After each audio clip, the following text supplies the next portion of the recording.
陆岩，你怎么这么不听话？你可是本座精挑细选出来的修仙体质，上等炉鼎，为何不愿入我合欢宗，与本座共悟天道？你想得美！哼，罢了，那便用你祭魂幡，为魔道大业垫脚。可惜了这副好皮囊。我在你这里隐忍3个月，终于等到你拿出魂幡了。嘿，炼化了20多个火系的魂幡，还是下品。楚掌柜，你不行啊！蠢货，直接触碰魂幡，你会被怨魂吞噬殆尽的。这就不劳楚掌柜费心了。很好，赶上了。当前世界版本仙侠版本更新进度100%，请从以下版本中选择更新。楚掌柜，我们换个玩法吧。把魂幡还回来。更新都市版本。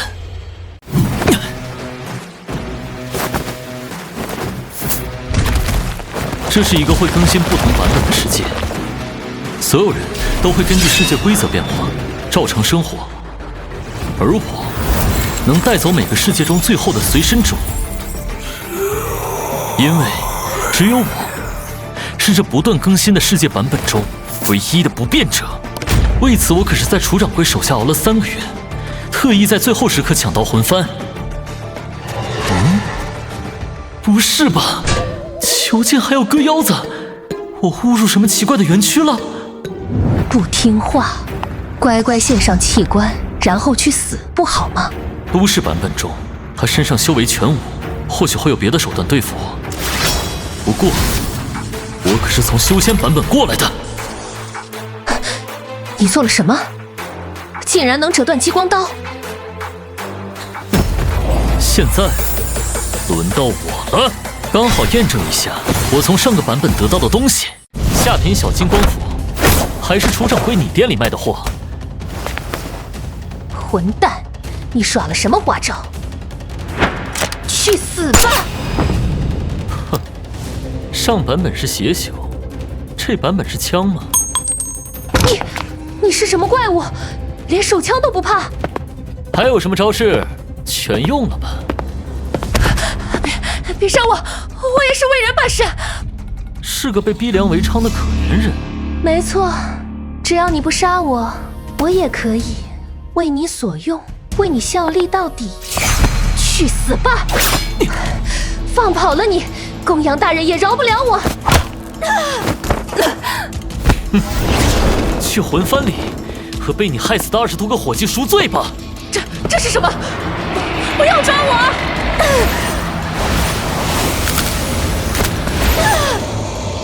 合欢宗长老到了凡人世界，也不过蝼蚁罢了。看来这个地下器官工厂就是仙侠版本中祭炼魂幡的地下室。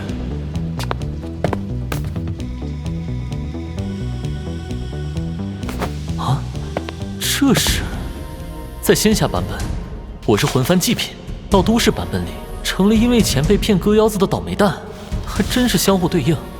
这嘎人腰子的黑园区，不如烧个干净。这嘎人腰子的黑园区，不如烧个干净。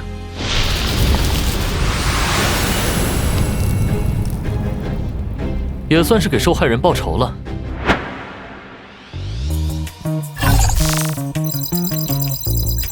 可惜只能选择世界版本，不能控制时长。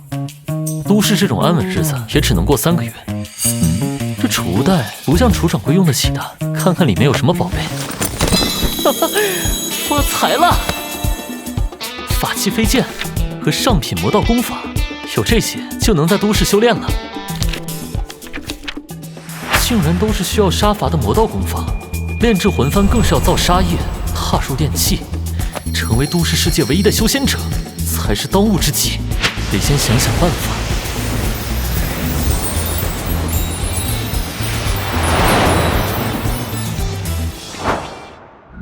公羊大人是不会放过。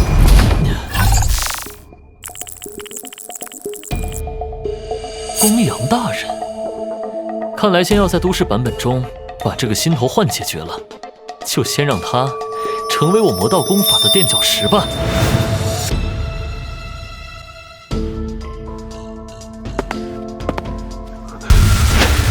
少主，没事儿，只是在教训一个废物罢了。来人，把垃圾给我清理干净。园区的大火有消息了吗？找到了园区中失踪的人了。竟然是能从楚大夫手下逃跑的人。公羊大人，找到你了！楚大夫，是呀，所以我带楚大夫来找你了，让你陪他下地狱。放开我！保护少主！助纣为虐之徒！这怪物，救命啊！来人！到底是什么东西？别杀我！哼，吓晕了，还以为是多厉害的大人物呢。哎，你们仨变好看点儿，实在是有碍观瞻。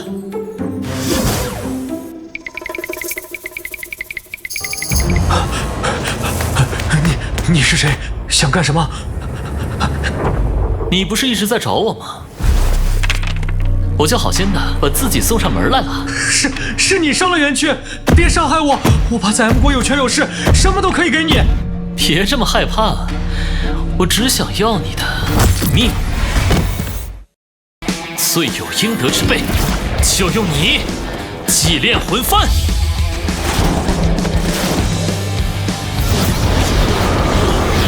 楚大夫，眼熟吗？这可是你亲手炼制的怨魂，想用杀害你们的凶手吧？大家别客气，得罪了公羊家，你等着死无葬身之地吧！这可是害死你们的幕后元凶。这些就是业力，可惜只有一点，实在难以察觉。公羊玄冥被灭口，公羊家族远在 M 国，应该还能安稳一阵子。版本更新在即，接下来享受都市生活吧。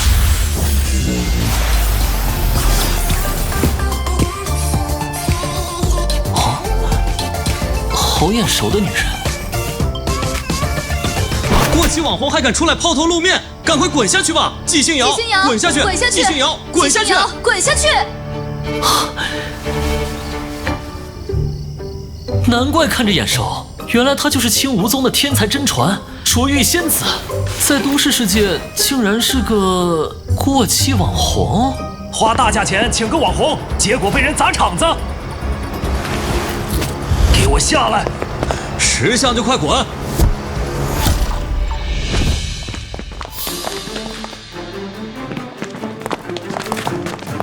仙侠版本中的纪星瑶以杀覆灭，世人只知她叫卓玉仙子，是仿世的拥有者。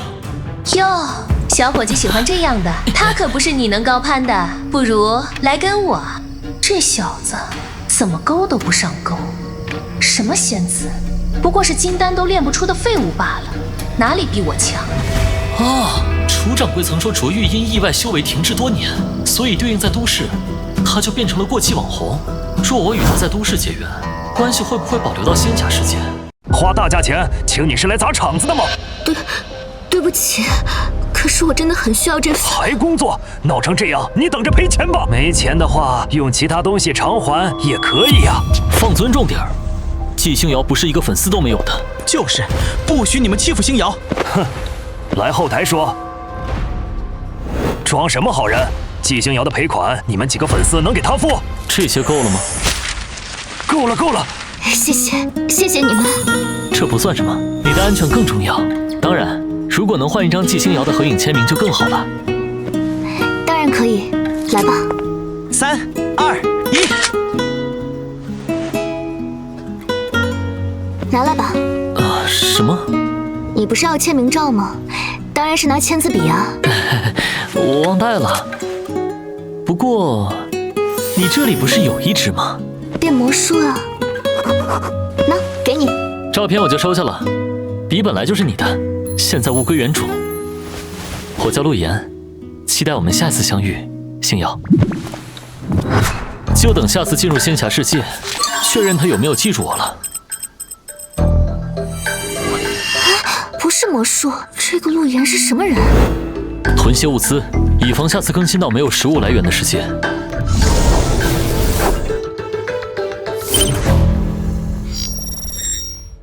本次都市版本结束，版本变动值为3%。啊，前几次都没有出现过这个版本变动值，难道是指我杀了公羊玄冥这个 L 城大人物？不对，公羊家影响再大，放在整个都市也只是微不足道的蝼蚁，而我带来了都市中本不该存在的东西，是我成为了此世唯一的修仙者，才导致了变动出现。诡秘版本设计真神和超凡力量过于危险，在有撬动规则的手段前，怪谈版本也要慎重进入。相比之下，末世的危险程度并不足够。更新末世版本。啊，这就是末世，不知道是什么灾害毁灭了这里。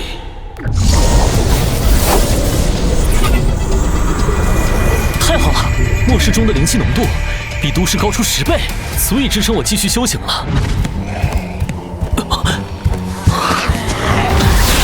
是丧尸末世。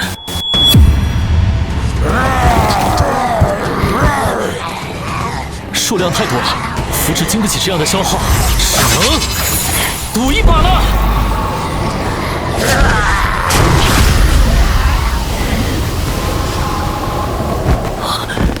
太好了，赌对了！没想到丧尸竟然也有魂魄，或许正因为魂魄还在，这些丧尸才能行动如常。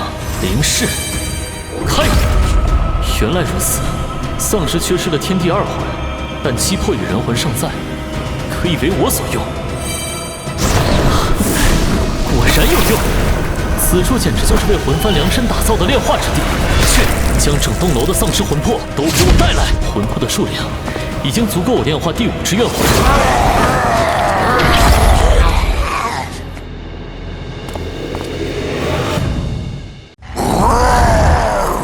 这个世界竟然进化出了炼气中期的超凡丧尸！没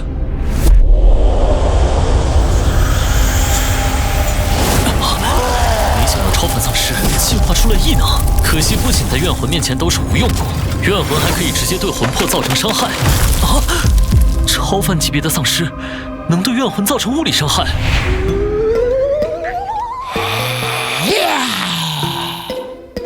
躲得倒是及时，物理攻击对怨魂的伤害，目前看来可以忽略不计。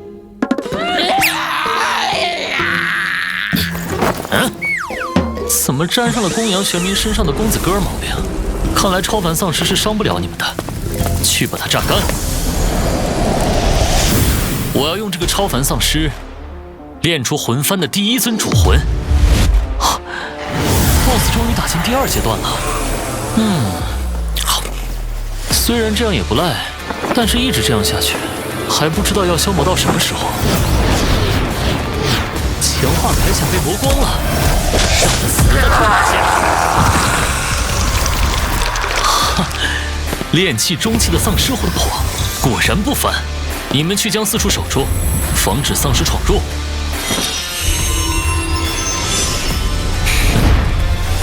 列阵，灼魂。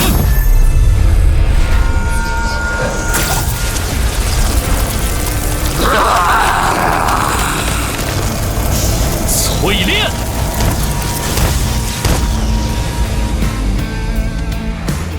烧服了。若生一心，算了，你也没有可以思考的心智。从今天开始，你就叫立誓，寻常主魂保留神智，有弑主的风险。丧尸炼化的主魂，看起来完全没有这种顾虑。走，去看看怨魂们收获如何。末世中的阳光竟然有格外炙热的能量，难怪灵气这么浓厚。哼，献媚的功夫倒是越来越精进了。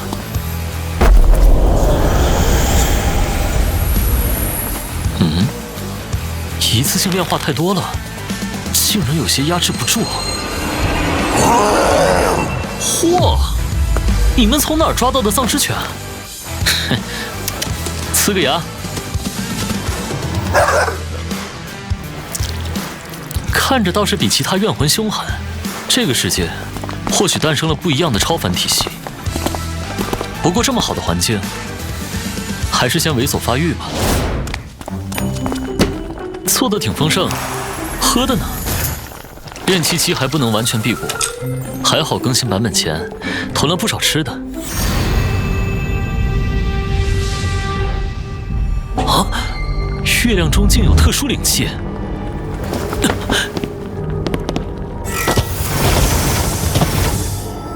什么情况？没想到这里丧尸数量居然如此庞大。啊！我懂了，白天他们畏惧阳光，躲在楼里，而现在，丧尸竟然会用月光中的灵气修炼。不好，这种规模已经能够诞生有意识的丧尸头领。竟然是炼气巅峰的丧尸！不好，杀了他太多手下，被发现了。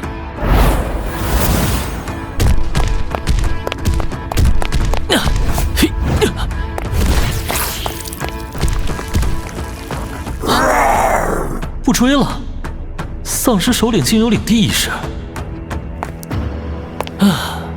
先躲开这个炼气巅峰的大块头吧。这么多，末世简直就是修炼魂幡的圣地。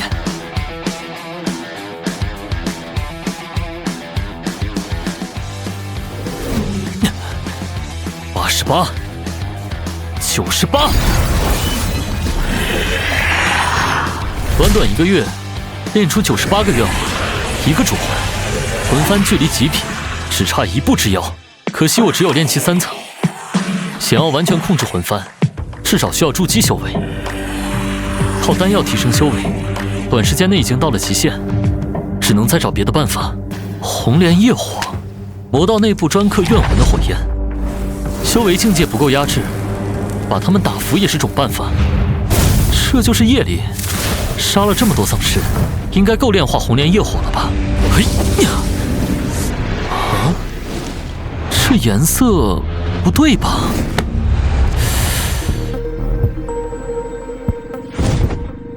我哪儿来的功德？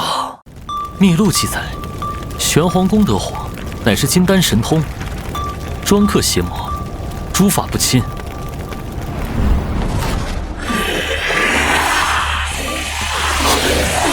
果然是玄黄功德火，此火比红莲业火更能压制魂幡。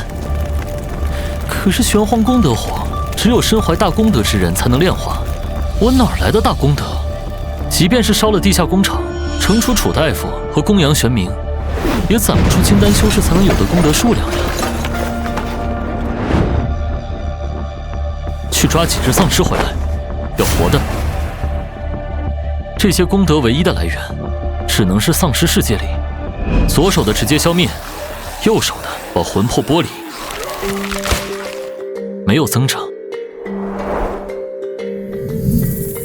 果然，丧尸的人魂被困肉身，我剥离出他们的魂魄，对天地而言是净化末世，所以降下了功德。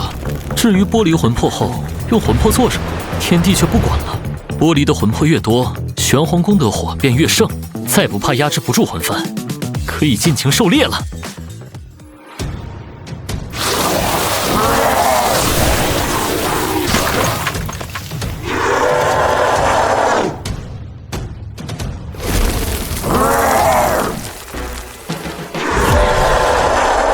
今天再给魂幡加一尊主魂吧。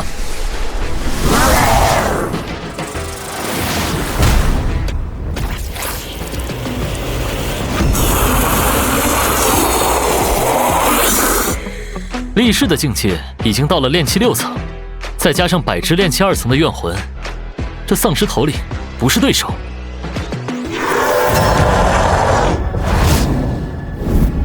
可惜这里还是追！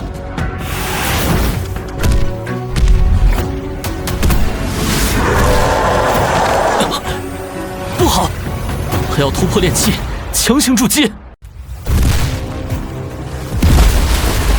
短时间内他绝对消化不了这么多魂魄。直接抽魂！原来超凡丧尸能得到魂魄强化。李氏，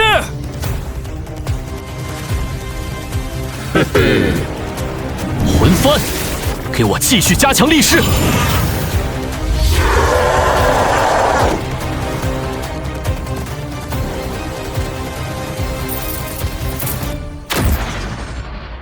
若你臣服，可保全尸。淬炼！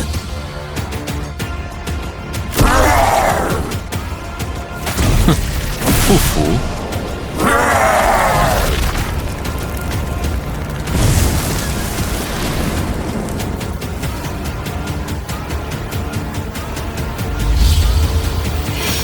哼，有玄黄功德火，就是省事儿。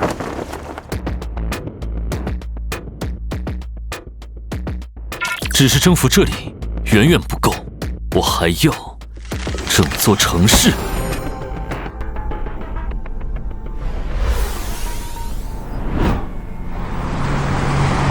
这里就是 L 城，73号基地附近最大的废墟城市。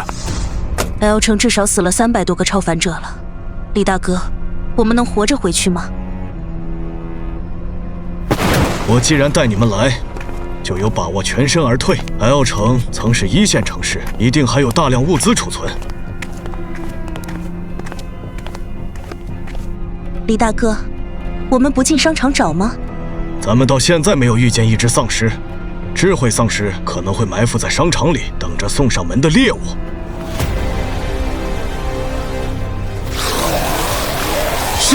是尸场，果然有埋伏，快回越野车！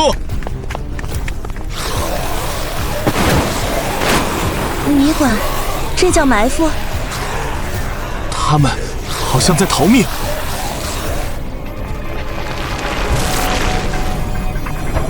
这些黑物是什么？竟然让4阶丧尸毫无还手之力！你们是谁？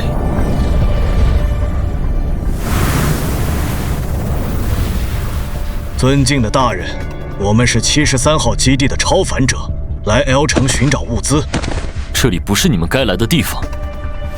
我们只是路过此地突遇尸潮，求大人指条明路。在下愿将这3枚太阳石献上。这石头中的太阳灵气，比我3个月来吸收的都浓郁数倍。顺着这里走，能够离开。太好了，有救了！我不白拿你的东西，这些就作为因果交换吧。竟然是如此珍贵的东西，多谢大人，多谢大人！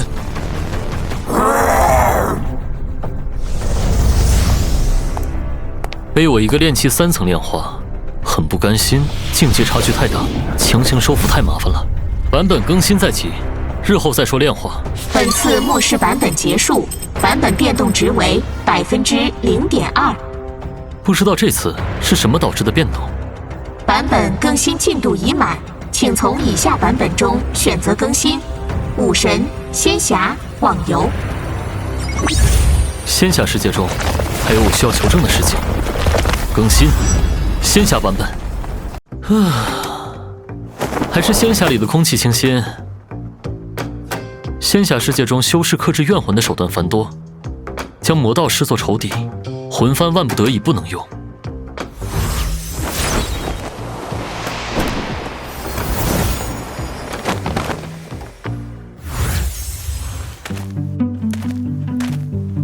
青谷坊，此处也是卓玉仙子麾下坊市。先补几些东西，打听打听仙侠世界中的变化，不能一直依靠灵符和魂幡，得学点日常法术。这个多少灵石？25灵石。开个玩笑啊！客官要的话，20枚灵石。哼，全新的才30灵石，你这不知棘手的旧术，敢卖20？10灵石。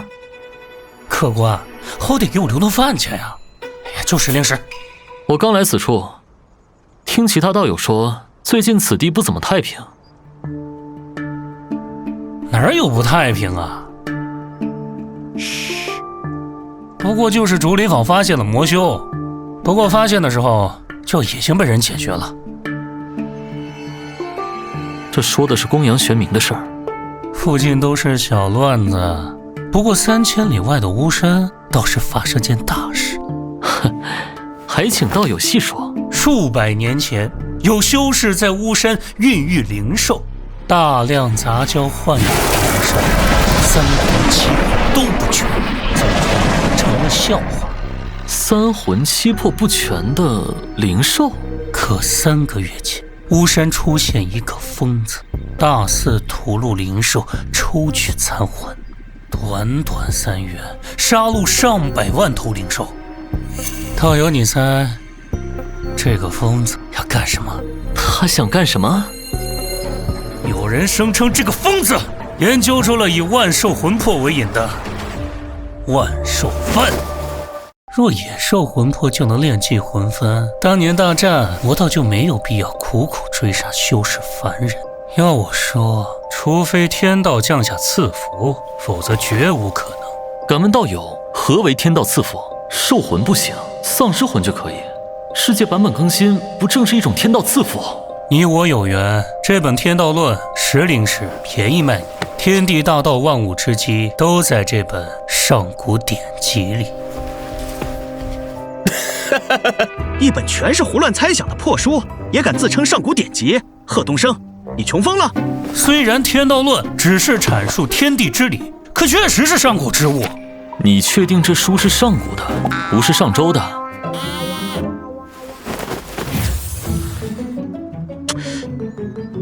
道友识货。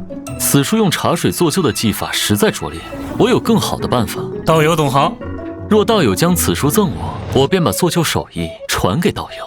请道友赐教。在封闭空间里用烟熏纸张便可，不止纸张，金属法器也能做旧。像这种法器，用盐水和醋浸泡法器3日，再以铁锈盐水浸泡后暴晒数日，便能以假乱真。道友大才啊！是贺某狭隘。那贺道友所说天道赐福，可是天道论中讲的？不瞒道友了，天道论乃是上古王朝一个疯子所写，我这本不过抄录转述。今日受益匪浅，敢问道友姓名？在下陆岩。若是日后陆道友有用得到贺某的地方，尽管开口。在下正好有一事想打探，贺道友可知道专修业力的宗门？修炼业力？道友可是想问红莲魔宗？我还真知道点。红莲魔宗开宗立派不过1000年，但名震魔道，只因他们的业力功法专门克制魔道修士，可业力功法又被正道法门克制。红莲魔宗被正道打得抱头鼠窜，沦为魔道笑柄。原来魔教也有内战换神。道友此言甚是合适。此书对魔道各宗描述详细，道友拿去一看便知。贺道友好意，在下收下了。这些灵符还要拜托贺道友出手，换些灵石。好说啊，都好说。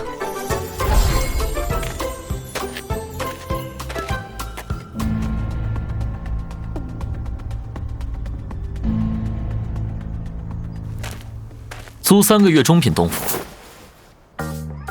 炼气3层修为，租中品洞府。奉劝一句，炼气中期之前少出洞府。此话怎讲？小友第一次来，3000里巫山可不太平啊。炼气3层租大洞府确实招摇，容易被贼惦记。还是先搞清楚红莲魔宗功法为何能修炼功德之力吧。正魔大战时还没有红莲魔宗，正派道德宗覆灭，红莲魔宗才出现在魔道之中。道德宗覆灭，红莲魔宗夺取了功法，才造就了今日宗门。看来红莲业火经的后续修行未必要去找魔道寻找了。此物不知是楚掌柜从红莲魔宗哪个倒霉弟子身上抢的，日后还是少用为好。接下来就是这本天道论了。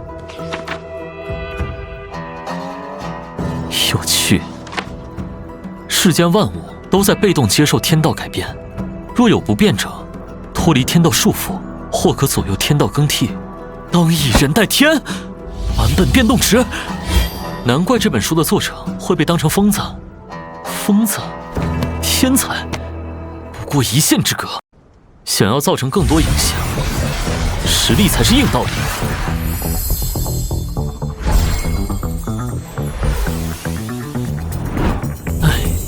辅助修炼的丹药用完了，租洞府补充物资零食也所剩无几，得想办法赚点零食了。先前的大手笔果然被不少人盯上了。这小子朝巫山方向去了。他不过是个还在学一阶法术的炼气3层。老规矩分账，走。这小子像是在等我们来。难不成有埋伏？炼气初期而已，有埋伏也不怕，动手！就这？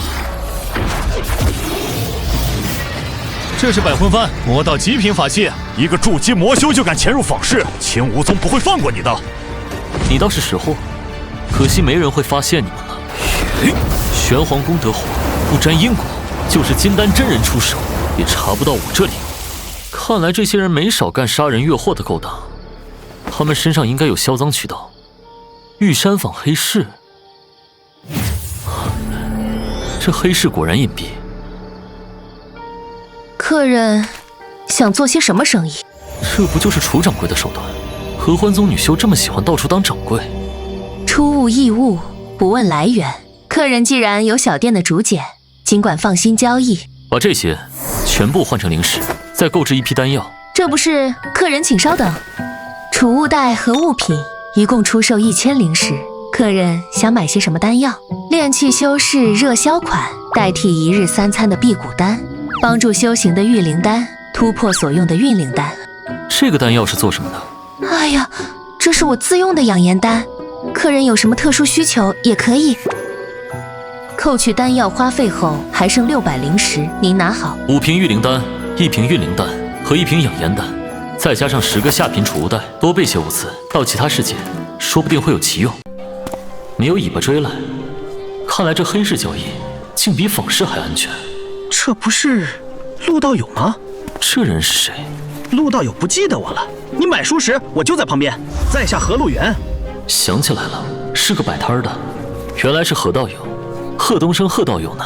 你不是传授给贺东升一些古物制作方法吗？他闭关实验去了。我与贺东升交流这些事，有结界在，贺东升又绝不可能将此事告诉别人。难道他出事了？哎，我还想与贺道友做笔生意，他不在就算了。贺道友不在还有我呀，他的生意我都能做，比如查红莲魔宗。看来红莲魔宗还是找来了吗？那可是魔道大宗，你有渠道？我有人脉，能买到红莲魔宗典籍，就在不远的玉山坊，道友可以随时前去交易。如此甚好，可惜我还有要事。要闭关至少1个月，我可以等，1个月后也可以。何道友为何如此伤心？整个坊市只有您问过红莲魔宗，我这不是怕把东西砸手里了。那何道友便等我1个月吧。1个月时间，谅你也跑不出那位大人的手掌心。哼，这红莲魔宗倒是先找上门了，正合我意。只要我在1个月时间内突破炼气中期，即便来的是筑基大修士也不怕。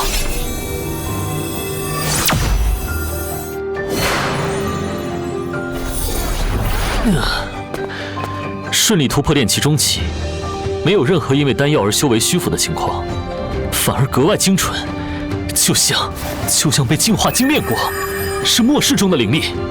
这太阳石日后定有大用。接下来要精进我的最大杀招了。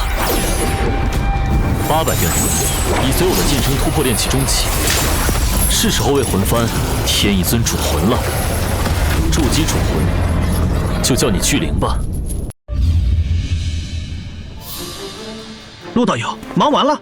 陆道友让我等得好苦啊。在下稍微准备了一份，麻烦何道友了。道友这边请。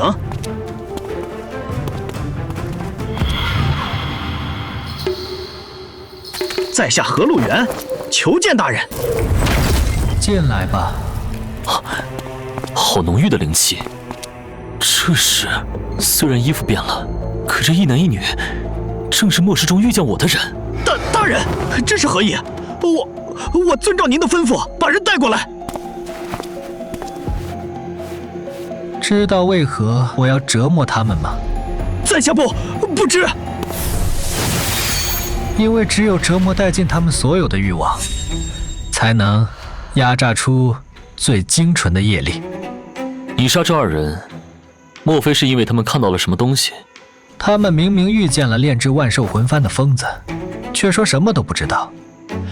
这样没用的废物，你说该不该杀？而你不仅杀了墨执事的人，还抢了红莲魔宗的储物袋，胆子挺大。你是怎么发现的？红莲魔宗的灵符是特制的，我一看便知。你还修行了红莲业火经，修为倒是不错。不如让我在你的魂魄中打下咒印，收作奴仆，随我回宗接受完整的功法传承。到时你便是筑基大修士的手下，墨执事也不敢再找你麻烦。若我拒绝呢？给脸不要脸，那你也成为我的业力吧。哼，我觉得我还有一个选择。我不想死，大人救！百魂幡，杀了你，问题便迎刃而解了。百魂幡至少要炼化上千凡人，你一个炼器小修士，怎会执掌此等宝物？主魂，出！可惜持有者修为太低，极品法器威力难以显现。奇怪，这百魂幡上没有多少杀戮业力，干净的不像是一件魔道法器。境界差得太多，不仅没对他造成伤害，反倒自损300。让最不怕消耗的元魂魄阵试试。原来如此，这些魂魄没有天地魂，你就是那个在巫山中炼制兽魂幡的疯子。宗门派我调查巫山之事，没想到你自己送上门来。今日不论是百魂幡还是炼化兽魂的法子，都是我的了。这是魔道法器白骨灵，元魂没用了，看来只能……我再给你一次机会，主动献上百魂幡，做我的奴仆。我这才不是什么百魂幡，而是堂堂正正的人皇幡巨灵。混账，废我一件宝衣！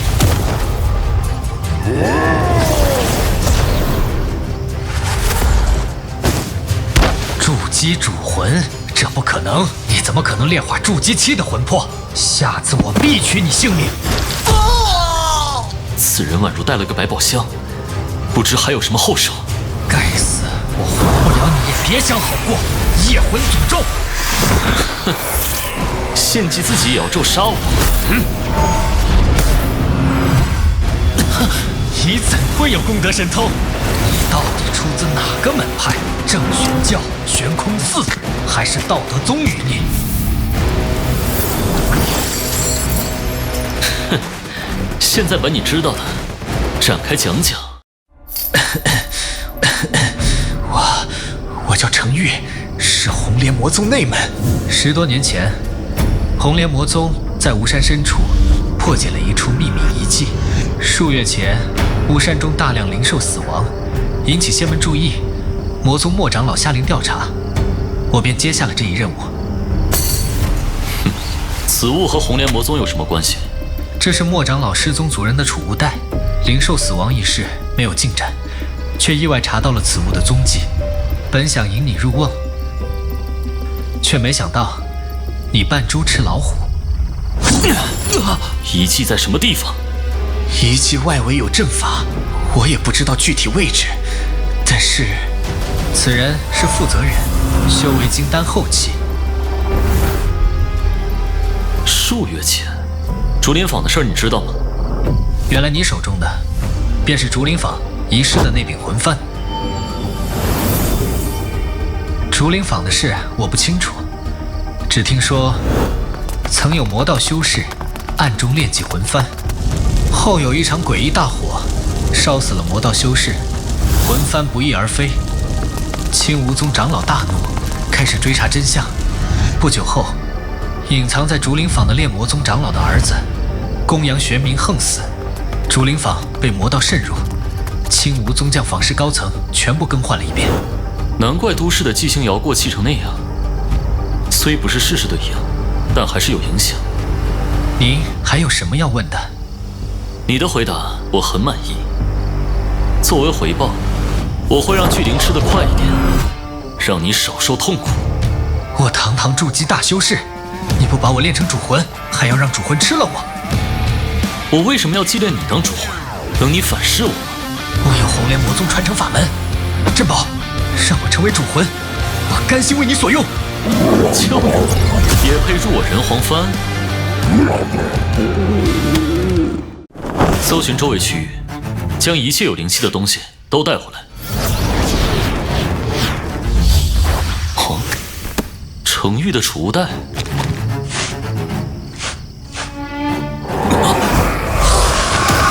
哼，玄黄功得货还是太好用了。啊，这，难道是传说中的灵髓矿？哈哈哈，灵髓矿能演化成一条灵脉，如此珍贵的宝物，怎会在一个筑基修士身上？方才的魔咒是红莲魔宗印记，此物说不定与巫山遗迹有关。若有机会，还是要前去探探。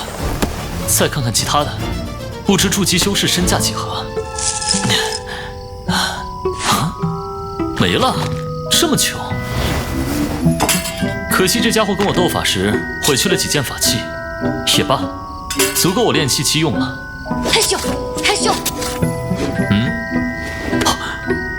二阶阵法盘，此处灵气浓郁，便是这阵盘的功劳吧？呵，这倒是个好东西，此行收获可以好好消化一番了。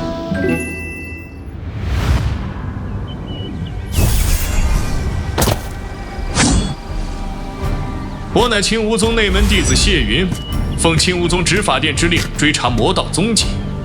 我们都是寻常散修，你们这样强行拦下，搜身也太欺负人了，老子不进了。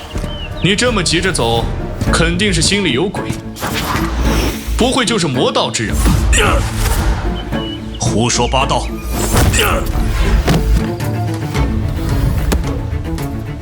此乃精气符，是用人血炼化的符咒，此人就是魔道之人。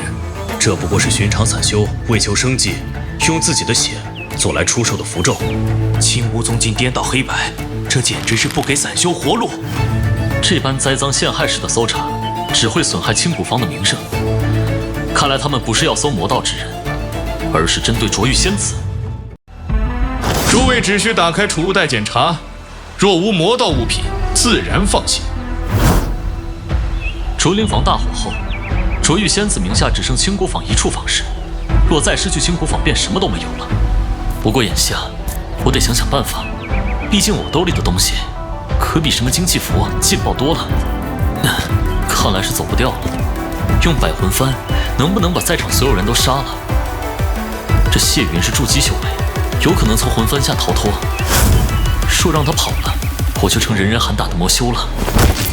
嘿嘿，只要把青谷坊名声搞臭，纪星瑶就会失去最后的方式，滚出亲传弟子行列。在下的储物袋，想交给谢师兄亲自查看。师兄，区区散修有何资格称呼师兄？储物袋中的东西与纪师姐有关。纪师姐，纪星瑶，拿来吧。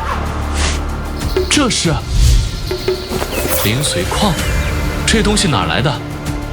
哼，纪师姐的事不是你能打听的。哼，你不知道我背后那位和纪师姐是敌对关系。谢师兄，你背后的人纪师姐动不了，可杀你还不简单吗？事关师姐道统，万一出事，你也就只是个炮灰。哼，你说这是纪师姐呢，我凭什么信你？拿证据。喏，这衣着，伤风败俗。谢师兄，如何？没想到他竟然喜欢你这种。哎，你走吧。还好纪星瑶的威慑力还在，侥幸逃过一劫。不过这个世界不能毫无顾忌地使用魂幡，始终是个问题。哎，再看看有什么其他的修炼之法吧。阵法典籍，稀有的高端货呀。这看着怎么跟高等数学似的，不适合我。这本书不会和道德宗有关吧？总算能下山历练了。我要除妖魔，攒功德，早日真道。这竟是1000年前道德宗弟子的日记。青莲大师兄要晋升元婴了，让我看看，让我看看。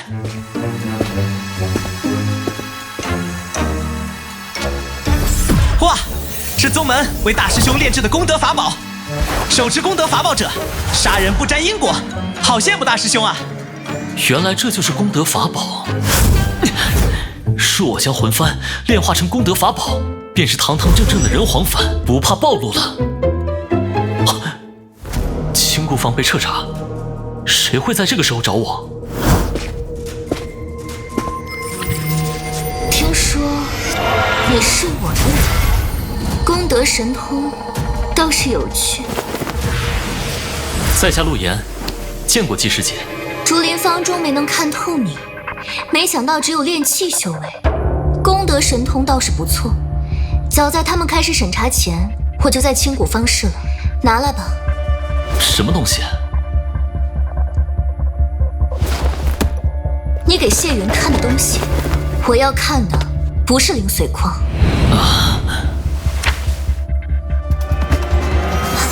这是？那是什么？是季星瑶，他竟在访视中。那门弟子不是说拦住他了吗？该死！照片不见了。之前炼化10万丧尸，变动值才0.2%，为何一张照片就能引起1%的变动？谢云同样看过照片，那时没有任何变化。难道是因为不能让本尊跨版本见到另一个世界的自己，所以触发了天道修正？我方才不知为何心神波动，泄露的剑意伤了你，此丹温养神魂，算是补偿。多谢季师姐。季师姐，刚刚的东西……你说灵髓矿是个好东西，能造出接近2级的灵脉。他不记得照片的事。季师姐早就在青谷坊中，为何不阻止谢云他们？早在宗门内，我就知道他们要在青谷坊搞破坏，也可知我又为何不阻止他们？当然是为了保住亲传之位。亲传弟子的位置，在我眼里毫无价值。知道为何我落魄至此吗？我13岁修行，20岁筑基，乃青乌宗同辈第1人。可时运不济，3年前卓法禁地，魔道之人猎杀正道宗门天骄，我首当其冲，拼尽全力将魔道引入禁地，将其击杀。可法力却被污浊侵蚀，金丹之路断绝。离开秘境后，我四处寻找净化法力办法，这段时间便有人坐不住了，他们想用下作手段抢亲传之位，我便等他们事成，拿着证据发起生死斗剑，什么方式，什么魔道，道途已断，不如大开杀戒。我要让他们所有人死在斗剑台上。季师姐不过是境界受阻，何必拼上性命？此乃太阳石。太阳石？此石内含纯粹的太阳灵气，可洗炼去浊气，让修为更纯粹。我愿赠与师姐。好不容易抱上的筑基圆满大修士的大腿，可不能就这么没了。那就多谢了。还有吗？还有2枚。多谢。太阳净化灵力，月亮提升灵力。若有机会再去末世，可以多囤些。太阳石对我非常有用，不知师弟从何处寻得的？并非我有意隐瞒，而是那处地方太过离奇，我也是偶然得到此物。修行路上的机缘巧遇，不能与外人讲，我理解。仅3克，便洗炼了1/5的法力。若陆师弟有机会，请务必帮我多收集一些。此事若成，陆师弟有任何请求，我必定竭尽全力。寻常食物就能换得3颗太阳石，再入末世版本，换几10颗也是轻而易举之事。实不相瞒，我却有一件事想麻烦季师姐。但说无妨。我想求一份功德法宝炼制之法。身负修功德神通，是该求功德法宝。可千年前道德宗被灭门，陆师弟不怕暴露了功德神通和法宝，遭人追杀。且不说我只是一个偶然修得功德的散修，即便我真的是道德宗门人，季师姐也会保我的，不是吗？师弟是个聪明人，青梧宗中确有功德法宝的记录，我回宗门寻找记录。你在此处修炼，不要随意走动。季星瑶实力深不可测，在筑基境内无敌手，要保住这条大腿。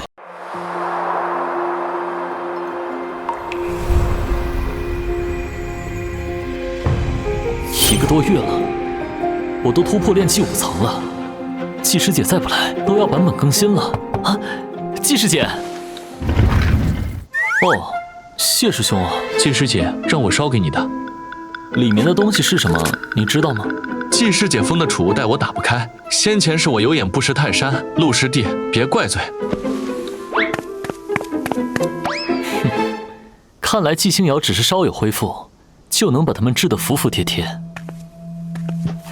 没有功德法宝和炼制之法，这是让我自己去找啊。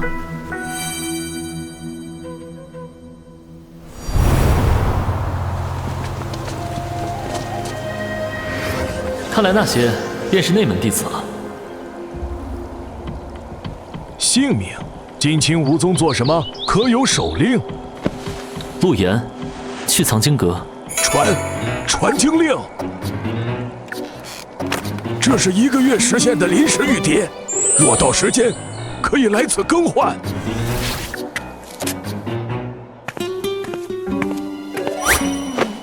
凭什么给他1个月的玉牒还能更换？我可是有内门弟子引荐，才给3天，我要求换。那可是亲传弟子的最高级手令。这位小兄弟留步，不知是哪位亲传弟子的亲信啊？这位师兄这么打听亲传弟子消息，不好吧？又想勾搭亲传弟子，做你的白日梦吧。燕子，你别走啊，燕子，等等我。燕子，这不是都市版本中的网红吗？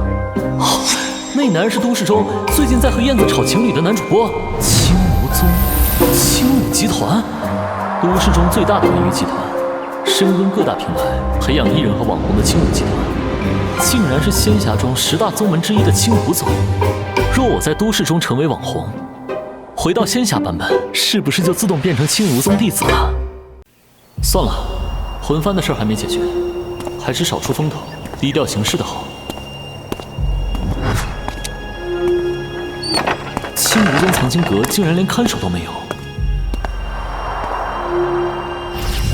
藏经重地，闲人止步。你小子不是青梧宗之人吧？在下有手令。竟有人舍得送给外人传经令？季师姐所给之物到底多贵重？敢问前辈，此物十分难得吗？亲传弟子持传经令可直入6层，接触我青梧宗核心传承。此令也只有亲传弟子可持有，外人持令可在前3层任意翻阅，戒毒一本，当真暴殄天物啊！多谢前辈解惑。你有3日时间，随意翻看吧。青梧宗紫袍，至少有金丹之上修为。去找找你们玄黄功德的东西。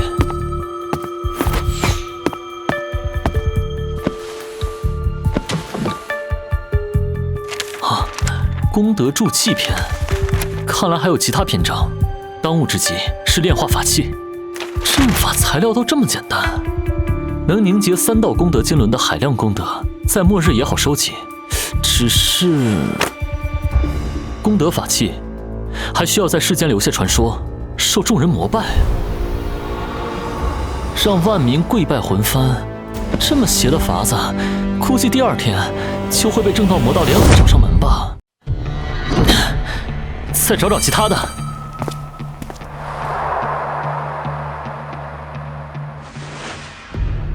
恶补了不少仙侠界的事儿，可惜道德宗的东西寥寥无几。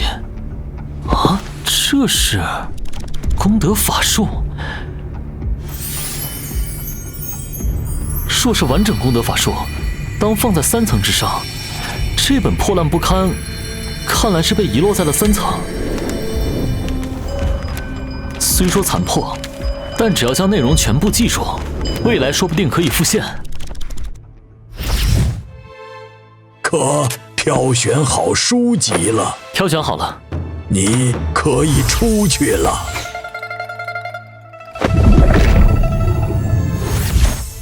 炼化功德法器的办法有了。这个版本里炼化魂幡风险太大，或许可以换个版本试试。版本更新在即，要快点回洞府取回随身之物。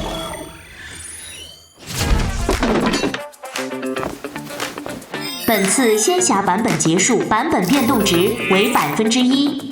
版本更新进度已满，请从以下版本中选择更新：主神版本、力魂版本、赛博版本。我才练气5层，去主神版本无疑送死。力魂版本看似有利于魂幡修炼，但是变数太大，还是不要贸然进入。我怎么记得上次见到赛博版本不是这句话？上次更新时，环宇聚起刚开始修建天幕垄断阳光，这次开始收灵能税了。3个版本里，别人要命他要钱，总归安全一点。选择更新赛博版本，这就是赛博版本。哼，灵石和典籍变成了电池和 U 盘。喂，等，我这是开局被灵元够了。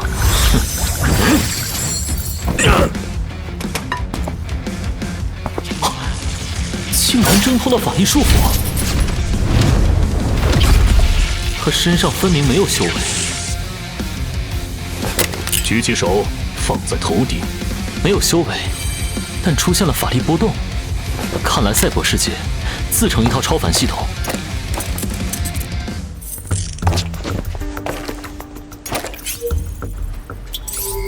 布鲁斯·威克斯，原中城区人，半个月前因为失信被收缴房屋，逃进下城区。你们滥用职权，欺负公民，我要找律师。布鲁斯先生，您没有机会请律师了。档案显示，你的学贷、居住税、空气税、阳光税以及灵能税均已欠缴，您将会被送往天堂算力中心工作，偿还所有欠款和罚金。不，我不要去那里当牛马。先生，希望下城区的杂碎没有打扰到您。您还需要什么帮助吗？他把我误认成了大人物，这样的人下城区很多吗？这种故意逃税的人太多了，都该被抓去算力中心当灵魂苦力。灵魂苦力？没事的话，祝您在下城区旅行愉快。队长，你为什么对那个人这么恭敬？蠢货，他是货真价实的灵能者，身上穿的是高级灵能衣物，肯定是来自上城区的大人物。灵能者，上城区。这次版本更新变化巨大，但仍有共通之处。灵能说不定对应的就是法力。您是第一次来下城区的吧？需要一位向导吗？需要。太好了，您可以叫我绿萝。您初次来下城区，一定要先尝尝下城区特色，深吸一口气。这是什么？这是环宇聚起为下城区专供的欢愉迷雾空气，为此我们甘愿缴纳3等空气税。什么欢愉迷雾？根本就是控制下城区的收税手段吧？先生，你要去哪儿？先生，要不要品尝下城区特色美食、黑市特供商品、人体改装？随便转转。下城区流浪汉很多吗？这些是逃税者，只能像臭虫一样挤在巷子里。普通税收只要卖掉器官就能交上，可惜这些人欠的是最严重的灵能税。灵能税？仔细讲讲。先生请看，这是上交400信用点才能使用的灵能纹身，日常生活离不开灵能，没有及时缴税会面临巨额罚金，被抓进天堂算力中心，没日没夜的工作就是那里。最高智脑在天堂算力中心里是全知全能的存在。全知全能，不正是仙侠世界中的天道？不对，你真的认为他全知全能？都是大人物宣传出来的，下城区的人谁也没见过真正的智能。真正的全知全能，应该在我来到赛博世界时就察觉到我的存在。先生还想了解什么？我可是下城区百事通。我想在这儿暂居，需要一个假身份，你有门路？真是问对人了。我们昆汀老大是下城区最好的编译师，什么身份都不在话下。当然，价格也有点贵。价格不是问题。赛博版本是既要钱又要命的。城税局里还能办身份？当然不是城税局，是那儿。昆汀老大来生意了。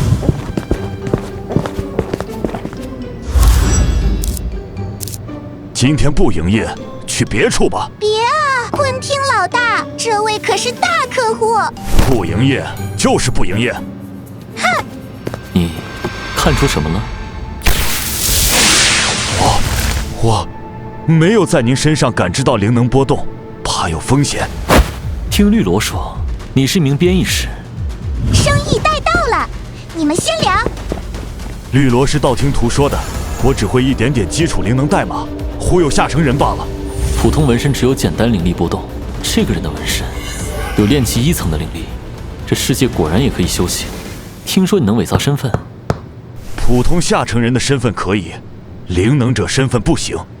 这3个个人终端里都有建档好的普通身份，还能自动扫描。不过我用功德保护，似乎能屏蔽掉。这是2代电池，还有少部分电量，但足够给终端功能激活灵能代码了。这块呢？最新的6代电池，一块至少要10万信用点，甚至在下城区根本买不到。普通灵石在赛博世界竟这么有用？看看典籍变成的 U 盘，里面会是什么？仙侠世界的阵法竟然就是赛博世界里的灵能代码，2个世界的知识也有共通之处，可以好好研究一番。有没有编译师资料？给我来一份。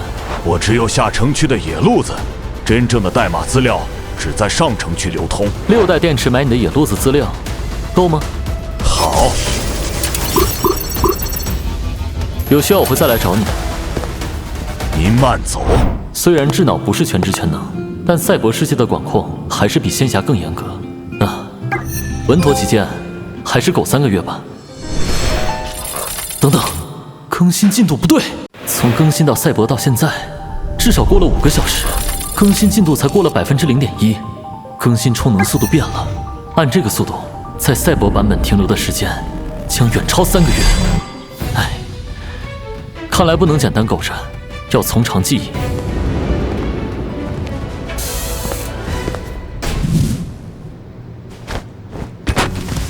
我需要一处住所。下城区可以随意搭建住所，只需缴纳地税即可。地税针对建造材料和占地面积不同，10信用点起步，上不封顶。您来的时候看见外面的垃圾山了吗？那其实是下城区平民盖出来的房子，最便宜的款式。给我找一处现成住所，不要自建房。所有花费，包括绿楼的向导费，都从这里出。剩余的算你的，一定让你满意。橙色的地方都是符合要求的房屋，您随意挑选。这是什么地方？看起来不像居民区。这是九龙集团的地下制药厂，被查封后数次流拍，最后对外出租了，每月地税要5万，没人愿意接盘。制药工厂吗？地方是够大的。对了，你们的灵能都是从哪儿获得的？全世界的灵能都是寰宇聚起供给的，先生您不知道，这是工业灵能供给器，不用修炼，能直接吸收的灵力。这些都是工业灵能，需要搭配药物提纯才能供人使用。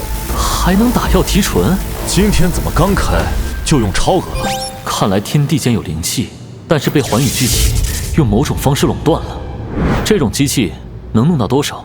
工业灵能需要开通传输系统，我靠，这家店才申请到权限。工业灵能我能直接吸收，修炼事半功倍。我想在住处开通一条大量用工业灵能的系统，有什么渠道？这个不麻烦，地下制药厂就有下城区最大的灵能传输系统，租下来就能直接使用。带路，去看看工厂。这里还留着完整的药剂生产线，这种药剂可以让人吸收工业灵能，但副作用很大。虽然尘封许久，但灵能传输系统依旧可以使用。这座工厂我要了。先生想租多久？先租半年吧。每月地税5万，灵能税基础价3万，半年下来，先生至少要先准备50万信用点。临时转化的电池在下城区不流通，大量出手太招摇。还有什么渠道呢？有了，你想成为一名真正的灵能代码编译师吗？上城区流通的灵能代码资料只需50万信用点。没问题，当然没问题。跟上，保证他不会出卖我。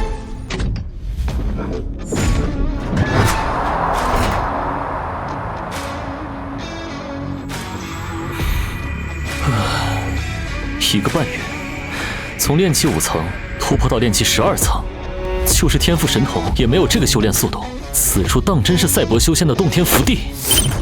更新进度1/4了，看来至少要在赛博版本停留半年时间。筑基在即，灵力倒是够用，可赛博世界没有能参考的筑基经验。什么事？先生，您的灵能税要逾期了。预留了半年的灵能税，不到1个月就逾期了，你就是这样办事的？我不敢骗你，制药厂1个月3万是基础缴费，灵能使用过量，自然要缴更多的钱。您看，90多万信用点，城税局就在我家门口，我专门去查了，没错。先生，您在制药厂做什么？用了这么多灵能？靠这些灵能修炼到炼气12层圆满，90万信用点不过9块灵石，相当划算了。放心，灵能税我会补上的。还有半个月时间，求求您一定交上钱，我还不想去算力中心当牛马。你那儿还收6级电池吗？在下城区卖6级电池会被抓的。难不成又要去打击黑恶势力？重操旧业也不是不行。在这儿重操旧业，难道您要制药？赛博药剂是让人体能吸收工业灵能，把工业灵能换成灵力，效果岂不是更好？好主意，就买药。陆先生，这东西真的能卖出去吗？让你试药你不肯，找个识货的买家就是。那个工厂的药物我见识过，副作用极大，头骨变形，身体腐烂，还会变成傻子。我的药没有副作用。交钱。我们约了沙克先生谈生意，那也要交钱。真黑。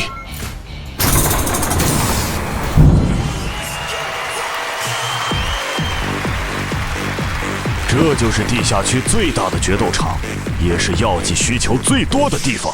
请问是昆汀先生吗？我来与沙克老板谈生意，有预约。沙克老板正在接待贵客，请2位移步包厢，稍等。接下来登场的是激素绿魔，与他对战的是15连胜新人王顾纯战士。3、2、1，开始！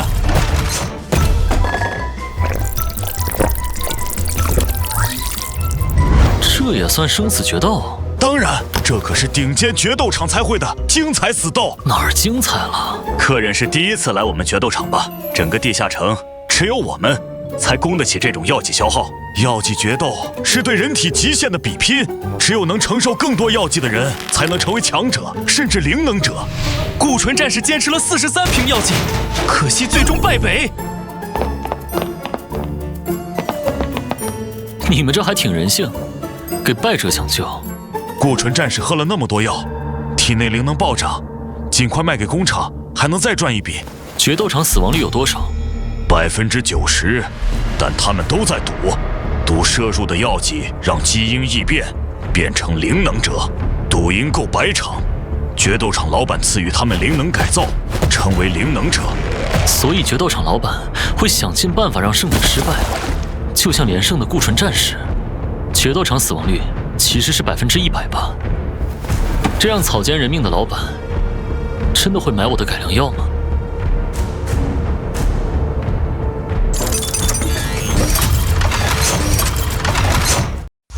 哈哈哈！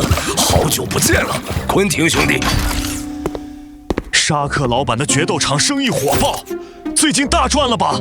嗨，别说了，最近被上面的猎狗盯上，变着花样收税，也没赚多少。啊，这位是？我是来和沙克老板谈生意的。这是九龙制药厂新产品九龙之力，9支1疗程，可以强化身体，且没有目前市面上那些药剂的副作用。没有副作用？送个人来。你说没有副作用，那就用它试试。他刚摄入50多瓶药，身体到了极限。沙克老板，这就不地道了吧？这人身体已经开始溃烂了。密码箱和药剂瓶都是翻新假货。昆汀，你就这么忽悠我？不敢吃药就滚吧！给他灌，9支全部灌进去。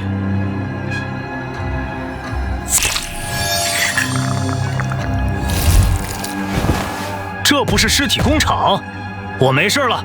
哎呀，好！修复肉身，还抑制住了灵能副作用，效果立竿见影。药剂是好的，有配方就更好了。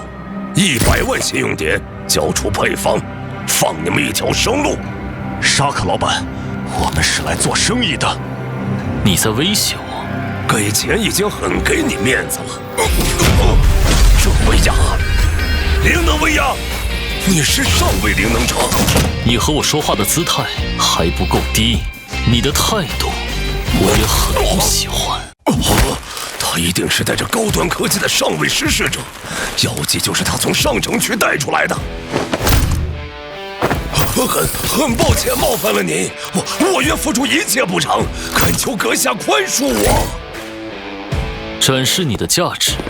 您有药剂，没有销售渠道，我可以为您打通渠道，置入100万信用点。信用点只在赛博世界有用，对我而言更重要的是上城区的高科技知识。我不缺钱，还有没有更有用的？有，我还能为阁下拿到上城区身份。能通过智脑检查吗？不行，那可是全知全能的智脑。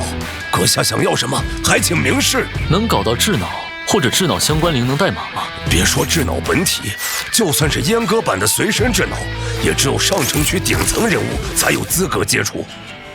没用的废物！我要所有上城区的信息、知识和情报。我实在是弄不到。不会亏待你，九龙药剂只收你每套500信用点。哎呀，一套药剂搭配工业灵能药，我能推上数千高价，赚翻了！阁下如此诚意，我不能不识抬举。最近上面准备对下城区动手，这是我打探到的详细资料。天堂算力中心大量空缺，他们准备执法队查税，所有人原地待命。在下是决斗场经理，我们都是按时交税的守法公民，执法队没有权利干扰我们的正常生活。就是，你们这些猎狗又想干什么？我们纳税了，不怕你们，滚出去！是执法队，他们来查税了。你做的？绝对不是我，决斗场是我的根基，我绝不会把猎狗引来老家的。去处理了，不许暴露我们的消息。阁下放心。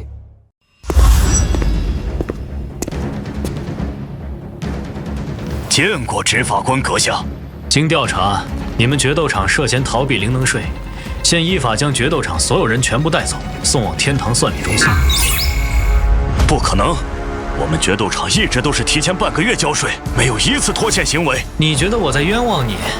别紧张，看看这个，你们将决斗士尸体卖给工厂，工厂抽取尸体中残留的工业灵能，你们为工厂间接提供灵能，毫无疑问，就是逃税。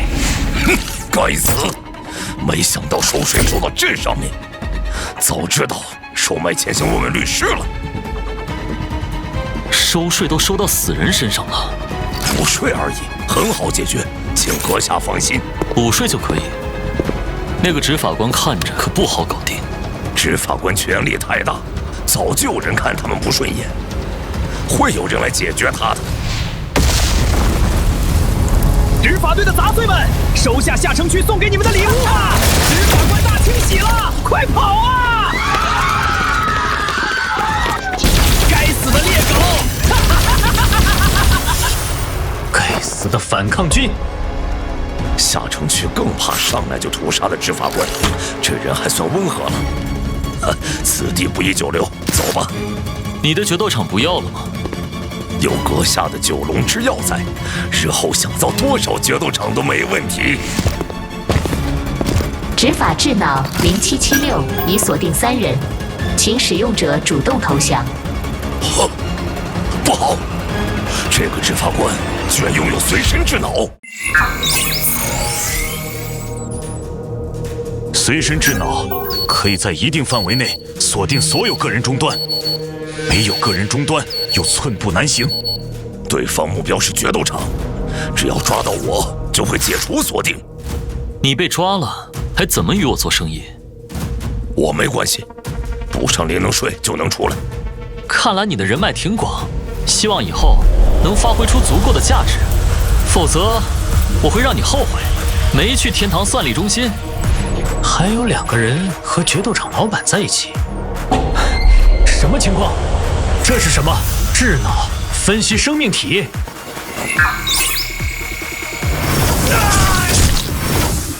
我早就接受了灵能改造，这些东西为什么能伤到我？警告：该生命体直接对您造成了灵魂伤害，经检测95%概率为灵魂体。这不可能！怎么会有这么强大的灵魂？开启灵能炮，火力覆盖。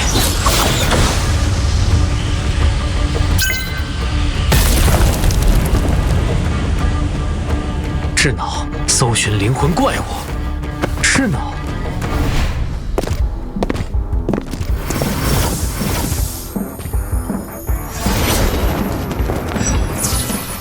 灵能炮竟然能对怨魂造成伤害，看来日后交手要多注意了。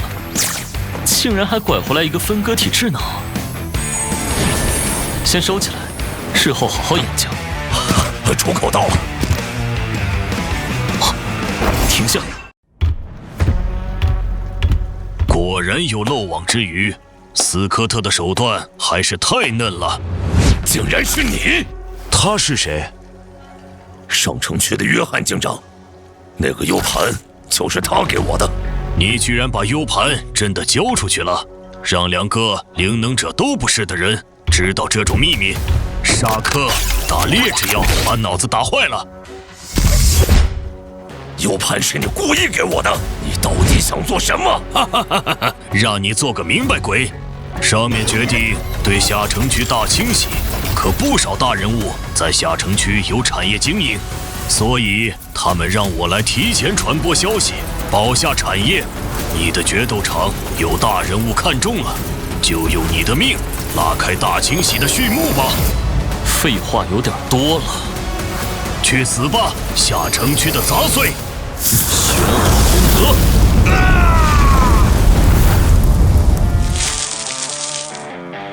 好功德！秒杀！约翰的实力远在我之上，那套铠甲还能抵挡灵能炮，竟然被秒杀了！沙克，我在。您说，上城区针对下城区的清扫即将开始，我需要你联合下城区，抵御大清扫。不反抗会被送进天堂算力中心当苦力，反抗的话，他们需要算力，会尽可能活捉。反抗也不过是被抓进算力中心，当苦力还是赌一条出路。九龙药剂可以打通下城区势力，培养大批灵能者反抗军，只要产量充足。目前药剂产量是每天1万份，后续还会提高。足够了，我要让上城区的人狠狠栽个跟头。上城区救援中心已抵达，开始救治伤员吧。我不需要治疗，我已经没事了。抗拒治疗一定是伤到脑子了。放心，我们会为你做全身检查的。全身检查要10几万信用点，完了。城税局局长的电话。一个决斗场，怎么搞出这么大动静？是我失职，请局长处罚。不，你的处理方式我很满意。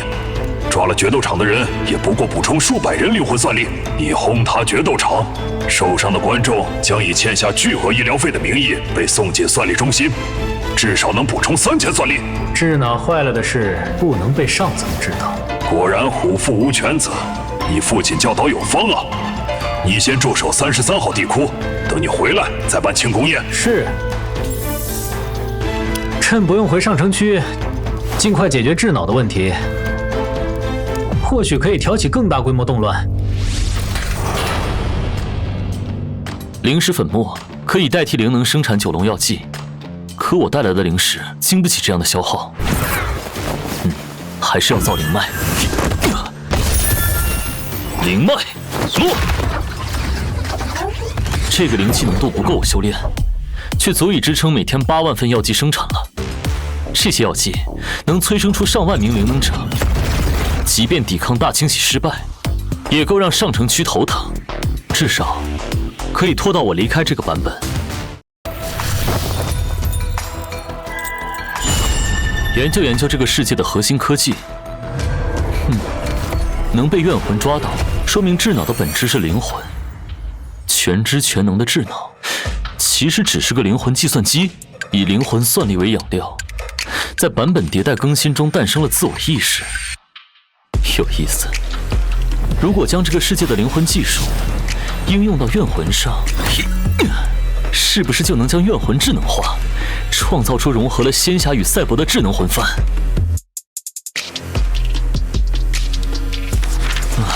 只能做到这个地步吗？没有完整的改造代码，只是拆解阉割版的智能，还是没法实现智能化。所以还是要想办法突破上城区的知识封锁。需要一个上城区的人。执法官先生好像还没回上城区。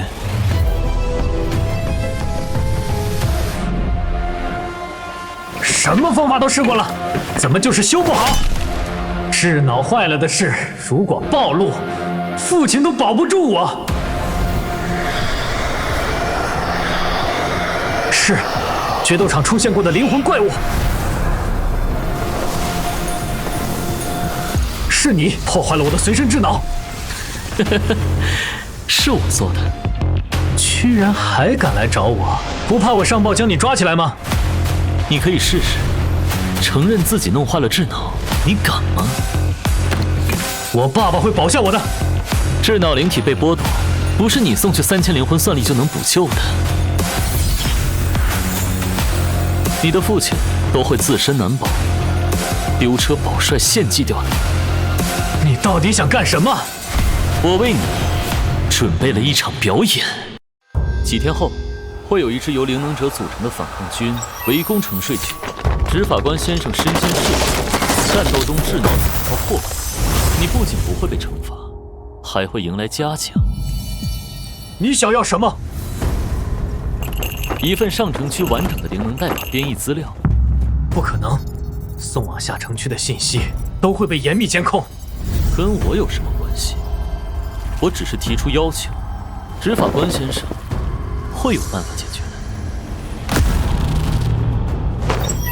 2天后会有一辆押送车经过下城区，押送的人里有个出售违禁知识点犯人，编号374。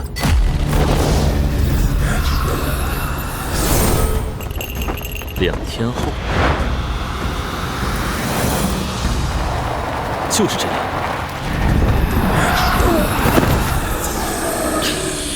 押运司机死了，真有人敢劫押运车，老子才不要去送东西。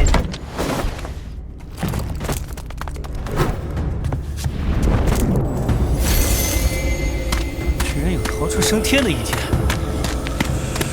你是374号。陆行兄，劫了押运车。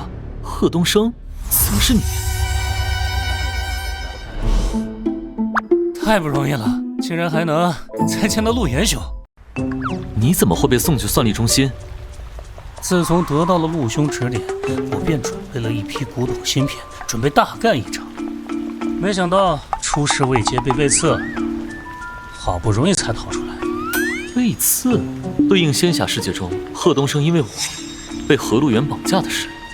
逃出来后，我靠卖假芯片、假代码大赚一笔，又被城税局盯上，说我售卖违禁知识。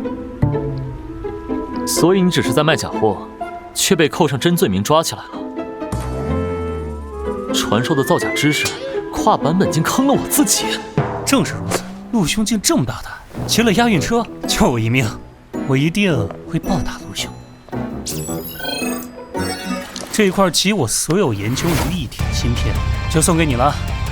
我要个假货有什么用？我被抓可不只得益于陆兄的造假知识，还有其中真假参半的灵能代码。这代码可是我从废弃精神病院抄来的，能够骗过智脑的东西。废弃精神病院里的灵能代码？没错，是一个叫赵火旺的精神病人留下的。赵火旺，天道论的作者。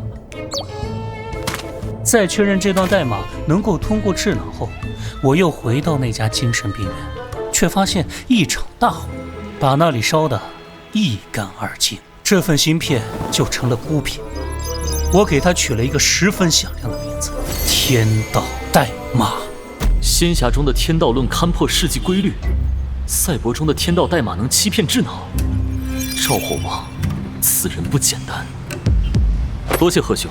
此处不是说话的地方，押运车被劫，得赶在下一个城区封锁前找个安全地方。守了这么久，还不出来？什么？陆兄发现了什么？是三维投影陷阱，这么大手笔抓人。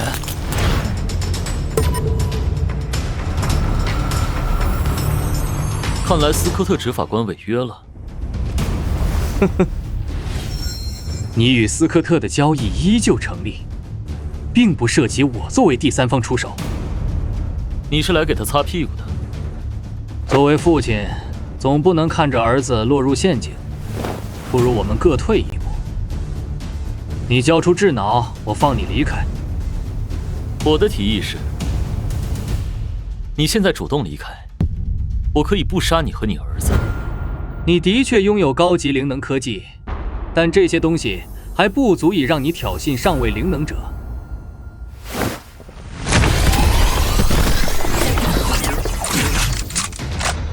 就这？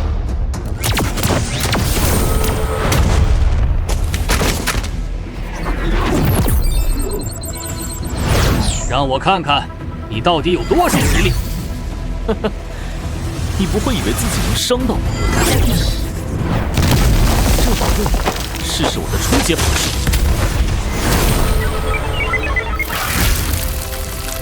你也伤不到我。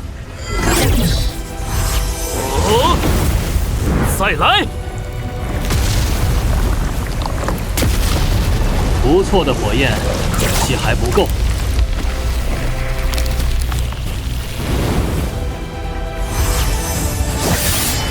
一个都别想跑！去找个安全地方，事后我会找寻你。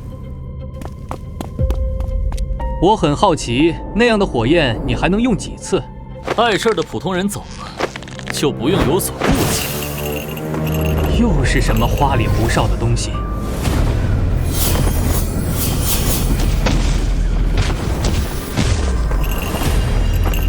？7号区的幻境技术，还是恐惧喷雾幻觉？杀了他！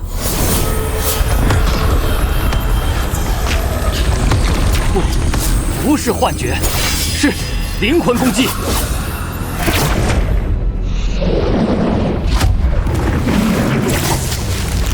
放开我！这就开始求饶了？交出灵魂改造知识，可以饶你。原来你想要这个？实话告诉你，这些知识只有算力中心才有。我敢告诉你地方，你敢去吗？这就不用我们操心了。别以为赢了我就能肆无忌惮，只要有智脑在，你迟早会死无葬身之地。我会在地狱等你。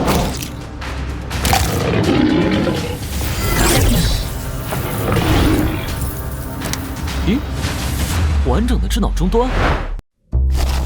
哼，意外收获呀！得去送我们不守信用的斯科特执法官和他父亲团聚了。我为你准备了一场表演，一支由灵能者组成的反抗军围攻城睡局。执法官先生身先士卒，战斗中智脑惨遭迫害。执法官呢，成缩头乌龟了。反叛军动乱，那是我来履行约定了，斯科特执法官。不可能，父亲怎么可能输给你？你父亲为我解惑，作为报酬，我会送你去陪他。别杀我，我什么都愿意为您做，只要平复了动乱，我就能代替父亲为您所用。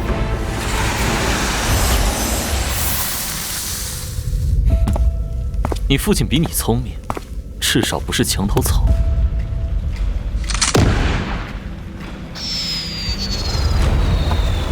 进攻！执法官死了，大家冲啊！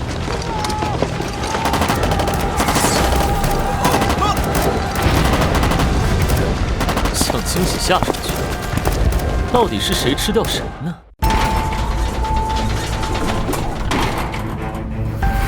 在上城区反攻前，先消化掉这次的收获。啊，这就是天道代码。先改造智脑灵体，以免有什么暗门漏洞。这就成了。可惜我对代码的研究还不够深，勉强能用。个人智脑终端启动中，终端链接主体智脑失败，保留基础终端功能。哈哈，天道代码骗过了智脑终端，还绕开真正的智脑主体。有了它，我就能潜入算力中心了。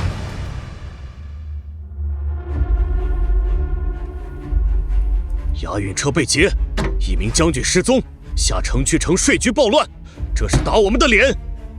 下城区再暴乱，也影响不到上城区，都是蜉蝣撼树。恐怕有其他城市流窜来的失事者在搅动风雨，是时候推动新法了。陆先生，不好了！怎么了？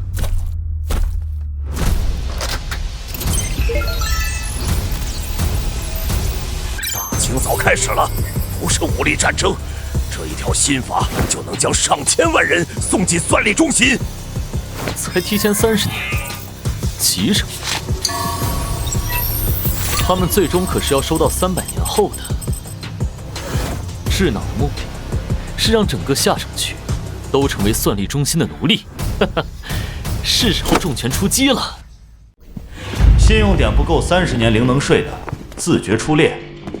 不知道我的信用点够不够啊？1亿多信用点，不知道这些信用点够不够为他们所有人付灵能税？灵能税禁止带货，这是规矩。谁定的规矩？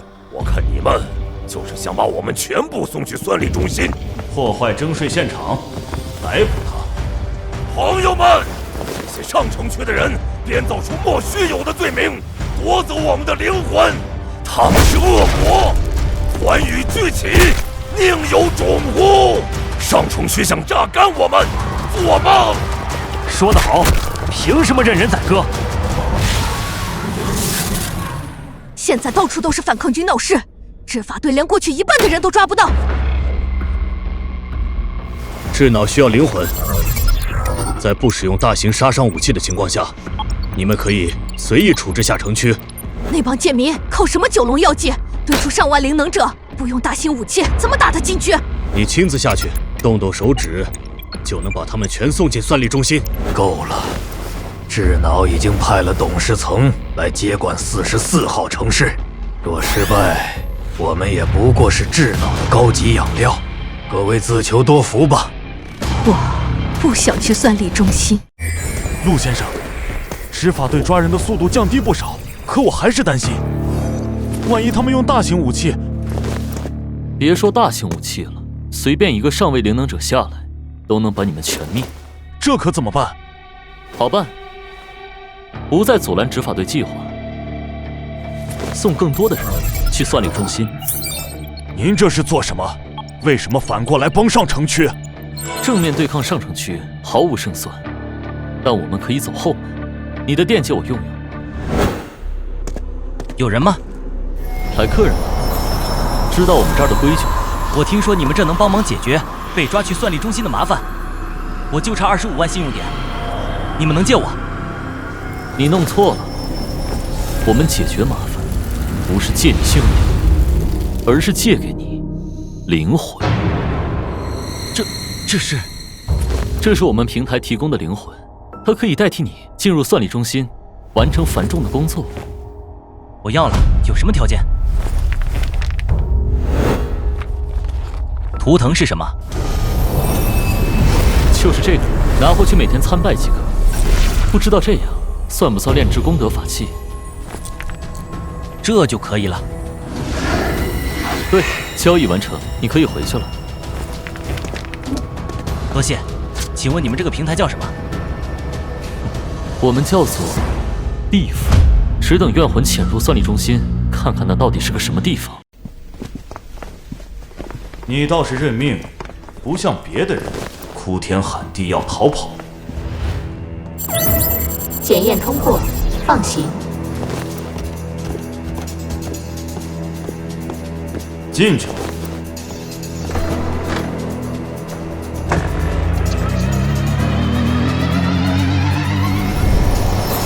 太好了，租借的灵魂出现了。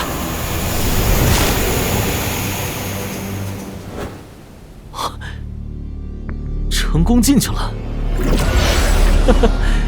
让我看看算力中心到底是什么地方。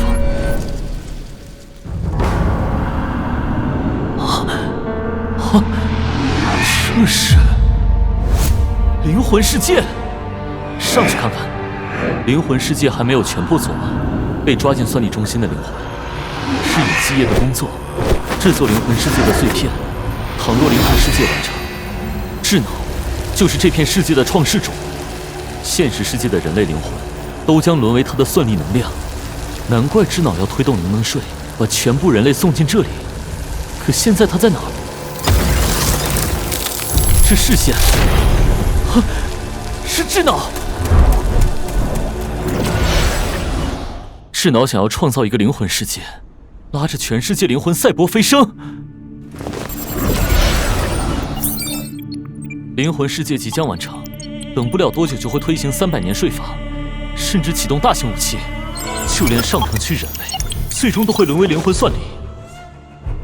上城区，智脑目的是赛博飞升，上城区的人也并不是都愿意。倘若煽动上城区灵能者反抗智脑，至少能拖延到版本更新。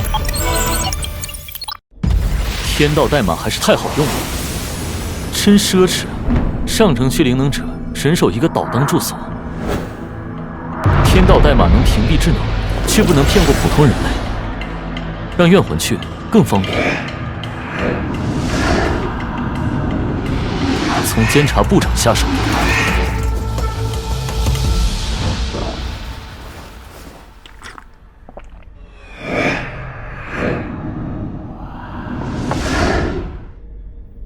什么人？这不是上城区的工艺。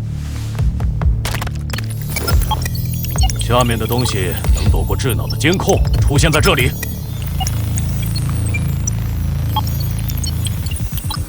这是去把智脑要收割全部人类的消息传播开。不想在灵魂世界被宰割，只能奋起反抗。上城区的安稳日子要到头了。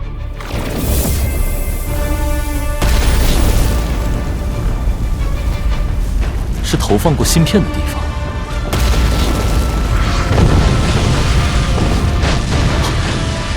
这么快就被智脑发现了？不对，智脑无法识别代码芯片，是有人告密了。智脑以我们为能量，不能任人宰割了。环宇巨起被智脑控制，必须拿回人类对智脑的控制权。具体真假尚未分辨，但必须对智脑进行一次审查。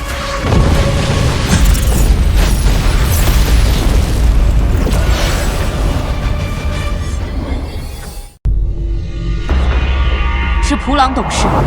跟普朗董事说明利弊，董事会一定会查明。普朗董事，你……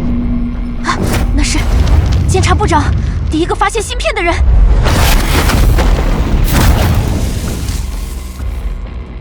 这普朗董事至少是金丹期。啊！不好，他在扫视漏网之鱼，被发现了。这就是金丹的威压，连跑都跑不了。什么情况？按理说，金丹修为的神识强度是可以察觉怨魂存在的。普朗被智脑完全控制，所以骗过智脑的天道代码怨魂，同样骗过了他。天道代码对智脑来说是一个无法察觉 bug， 既如此，完全可以在智脑眼皮下挖他墙角。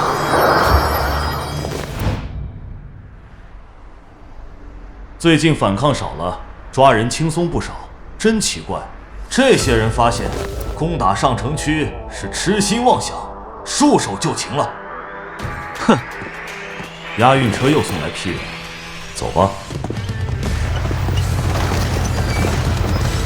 兄弟，你也是从地府来的？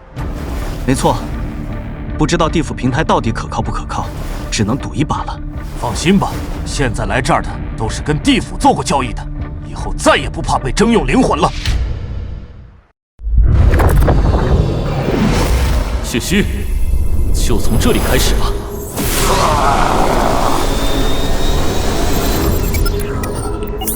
智脑创造灵魂大陆，至少花费了上百年。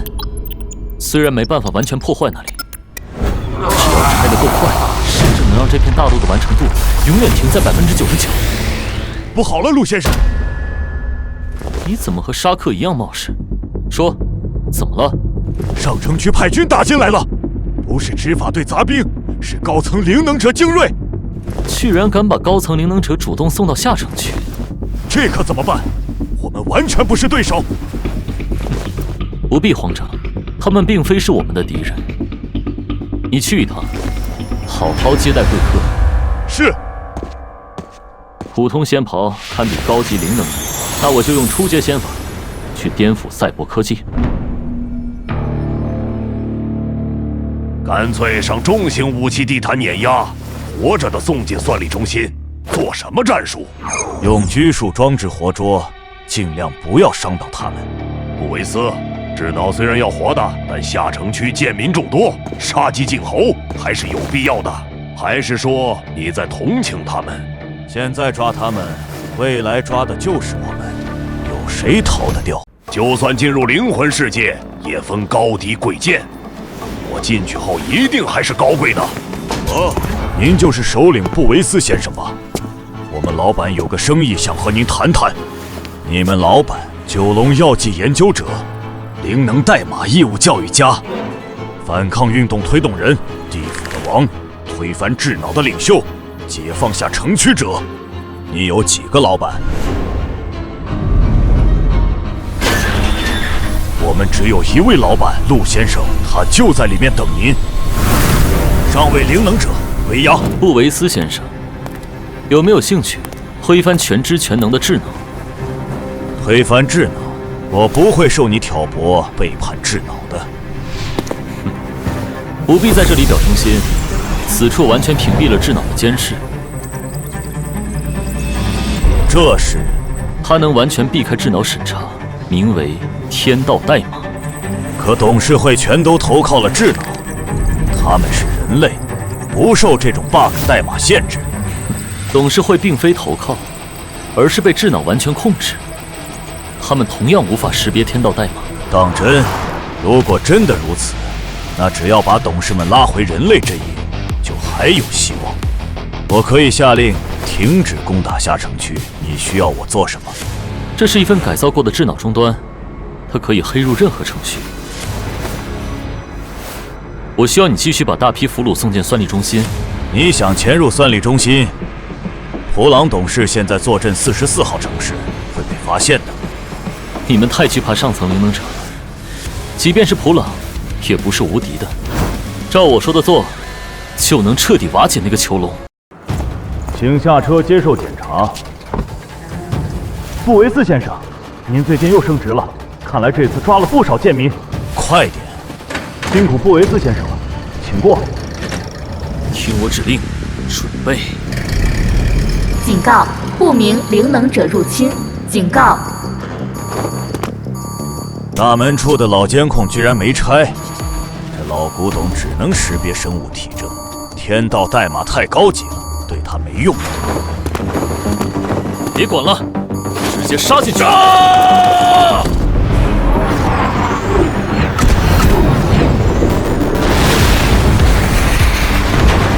外面的火力，我的队伍会拦截。算力中心的核心枢纽在18层。小队直接攻入18层，其余人每层解放囚禁者。好，看我开路！走！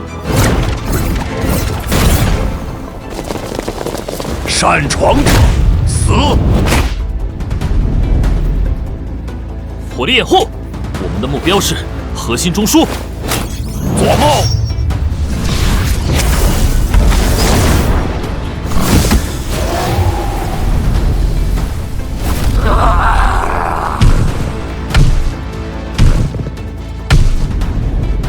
你的对手是我。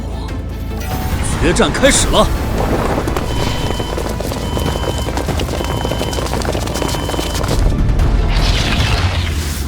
窃贼！智脑生气了，你们完了！怕将降下神明的怒火，所有人注定升入灵魂世界。是吗？也该正式开始了。不，灵魂大陆被撕碎后还会崩塌，效果比预计中好。怎么回事？智脑的加持消失了。智脑老家着火了，自身难保哦。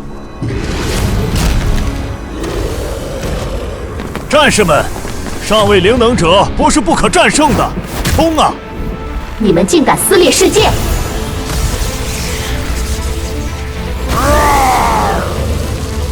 哼，收！把我的造物还回来，杀了那个人！火力掩护！回来了！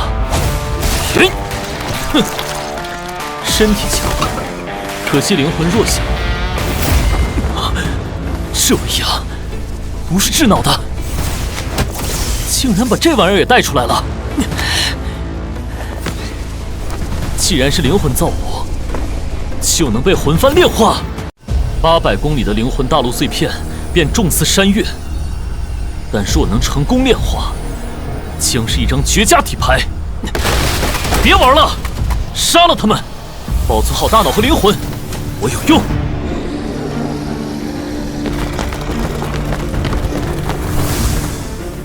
这些都是陆先生的手笔，我不能拖后腿。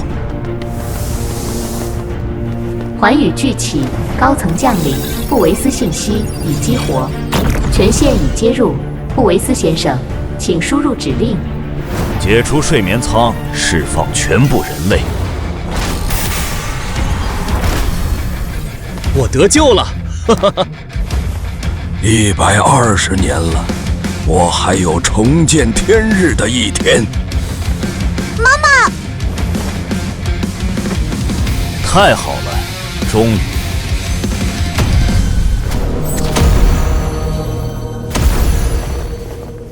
我明明派人将普朗用天道代码困在董事会了，他怎么还会出现？不好，他的目标是陆先生。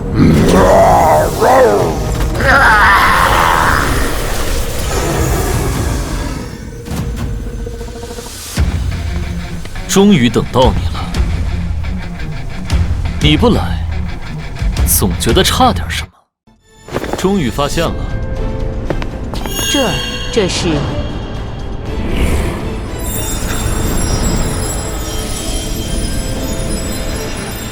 从人类的身体里滚出去吧！啊，还好有天道代码，终于解决。很惊讶，同一个手段1次2次就算了，还想限制我第3次。智脑知道那串代码的存在，为了防止代码漏洞出现，他创造了一个灵魂，也就是我，用来代替普朗原本的灵魂。即便你斩断了我与智脑的全部联系，我也能独立运行。交出灵魂世界的碎片！做梦！竟然有能够容纳灵魂的神器！不，这宝物不是这个世界的产物，必然来自另外的世界，归我了。好啊，你接着吧。我可是智脑最顶尖的产物，怎么会？魂幡里收纳了还未完全炼化的灵魂大陆，居然敢正面接下这个重量，自寻死路。陆先生，我们赢了，我们赢了！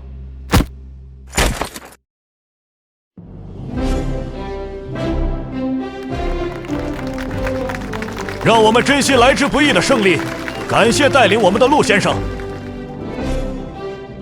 有了天道代码做壁垒，44号城区将不再害怕智脑的入侵。昆汀，灵能改造真的朝公众开放了吗？我也能改造了吗？当然，这是陆先生送给所有公民的权利。我要把双马尾改成直升机螺旋桨。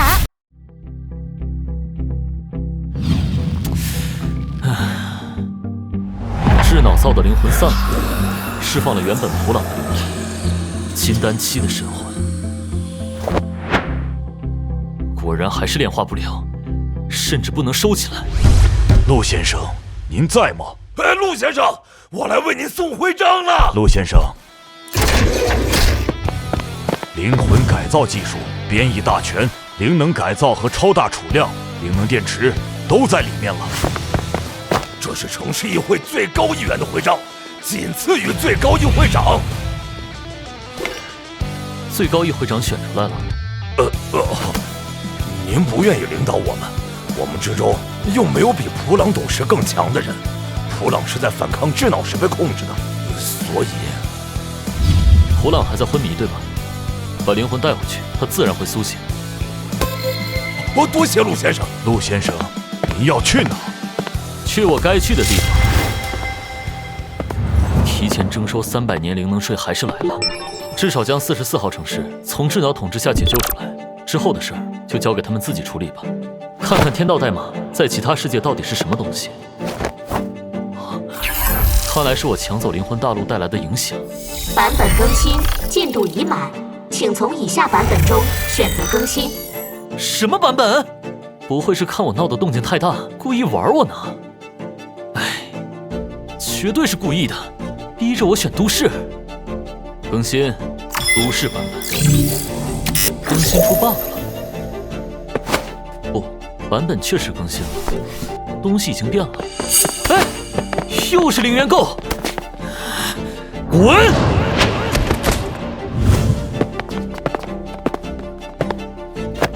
都市里的警卫还不如赛博世界。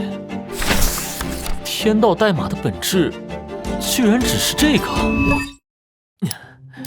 看看完整内容是什么？一份计算机底层协议就能约束智脑？怎么可能？不，税收无视阶层。智脑要把所有人都拉入灵魂世界，都算是一种绝对公正。即便最后开战，智脑也要颁布税法，并非用武力强整。所有直接伤害人类的，都是上城区的人，并非智脑本身命令。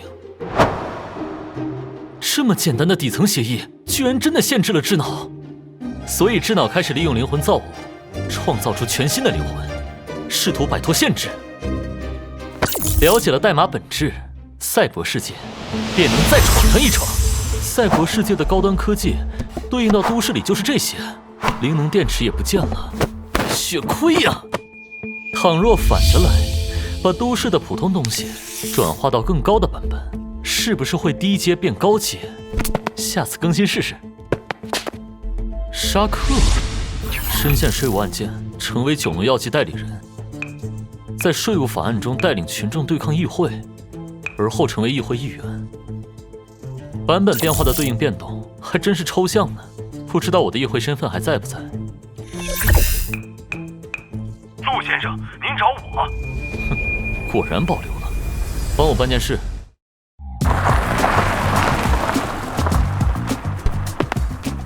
陆先生，都办好了，我们上车说。他身上灵能改造的痕迹都消失了，顶多比普通人强化一点。直接去机场。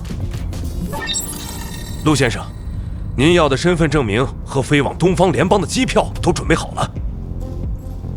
先生，您知道昆汀去哪儿了吗？他没跟着你留在议会。他坚持要去研究生物手术义肢什么的，去了一家叫生命母树的公司。生命母树，这名字与都市世界格格不入，日后有机会调查调查。东西都在里面了，还有手机、黑卡与东方联邦的现金。做得不错，祝您在东方联邦玩得开心。这趟航班上有条大鱼呀。本次航行时长10小时，先生有什么需要吗？没有，不要打扰我。10小时也不能浪费，刚好用来熟悉吸收了灵魂大陆的魂幡。千魂幡才能拥有的阴魂空间，仅靠吸收灵魂大陆直接拥有了。这片天地至少能容纳1000万怨魂，现在的怨魂数量还是太少了，不能完全炼化这片天地。末世版本可遇不可求，还是要想办法收集更多魂魄。求您赐福，渡我这次难关。求您保佑我的生意。我愿奉上灵魂，求您拯救。就是这个，拿回去每天参拜即可。哼，这是香火院里功德法器，还需要在世间留下传说，受众人膜拜。没想到赛博世界中的尝试真的成功了，膜拜炼化的进度竟然已经过半，这是香火神域。香火之力竟直接炼化了一部分灵魂大陆，或许可以在都市中试着扩大影响力了。嘿，这次在赛博世界不仅收获颇丰，更继承了不少东西。不知道制霸世界的智脑在都市中变成了什么样？如果能在都市中找到智脑，直接消灭，岂不是直接攻略了赛博版本？没有对应，还是我搜索错了关键词？扫描天道论，总结关于一方世界强者的部分。所以一方世界的最强者只能存在于他所在的世界中，无法跨版本出现。此事为一，这倒是好事，不用担心被他们跨版本追杀了，可以安心在都市中养精蓄锐了。这位先生，你也是去东方联邦的？季星瑶的同事，甚至比季星瑶更红，那也就意味着，在仙侠世界，他也是青梧宗亲传弟子，筑基大修士。这趟航班上的应该都去东方联邦的。异国他乡遇见个同乡人不容易。我叫苏嫣，你或许在某些地方见过我。当然见过，青舞的当家花旦。果然是个公子哥，上钩了。又有渠道打听青梧宗秘辛了。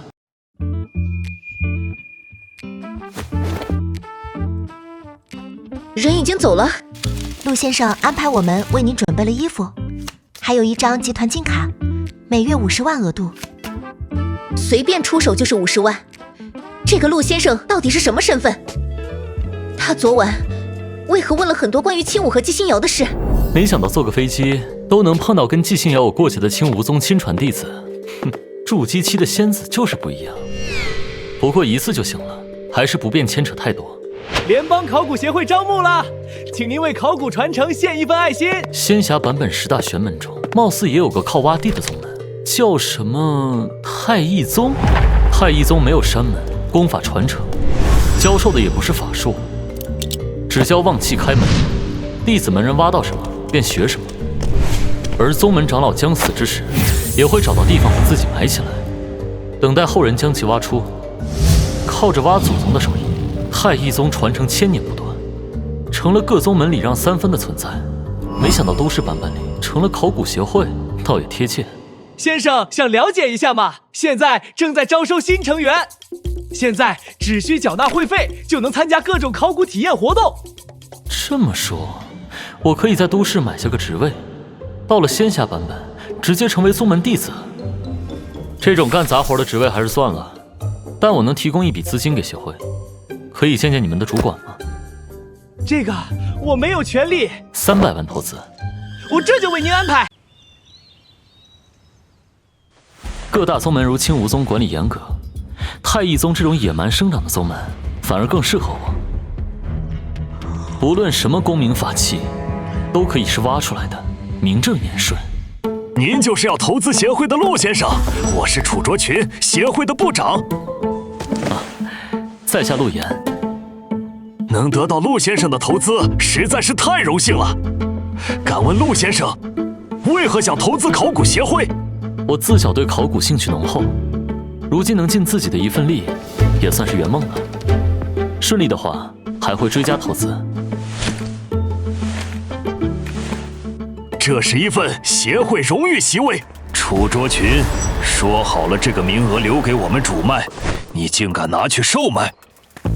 师傅，你跑得也太快了吧！贺东升，陆兄，先前在合众国，若不是陆兄为我断后，我就交代在那儿了。后来我四处打探陆兄下落，却发现警察在搜寻我，吓得我赶紧回国了。那之后，我也托人寻找贺兄，却一直没有音讯，原来是回国了。原来找我的警察是陆兄的人，唉，虚惊一场。我来介绍一下，这是我师父考古协会大师穆春秋。哼，我刚回来身无分文，多亏师父收下我，传授我考古技艺，才能再见到陆兄啊。协会大师？难道是太一宗长老？见过穆大师。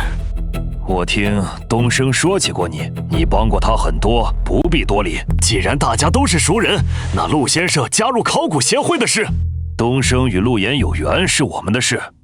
你倒卖古物和名额，我另找你算账。哼！陆兄放心，师父没拒绝，便是默许。方才我听各位说主脉支脉，楚部长这之中有什么区别？追加500万。此事不是秘密，说给陆先生当个乐子。协会传承上千年，以13主脉为主，支脉负责生计，供养主脉。现在不行了，科技发展太快，干什么都要钱，支脉的影响反超过了主脉。主脉空盛名头，支脉掌控协会，两边谁也看不上谁。太一宗内部派系不和，这可是仙侠世界不曾听说的事儿。陆先生不必担心，我是支脉，您又与主脉的穆大师交好，协会绝不会为难您。麻烦楚先生了，我这就去为您登记。陆兄深藏不露啊！今天我做东，与陆兄不醉不归。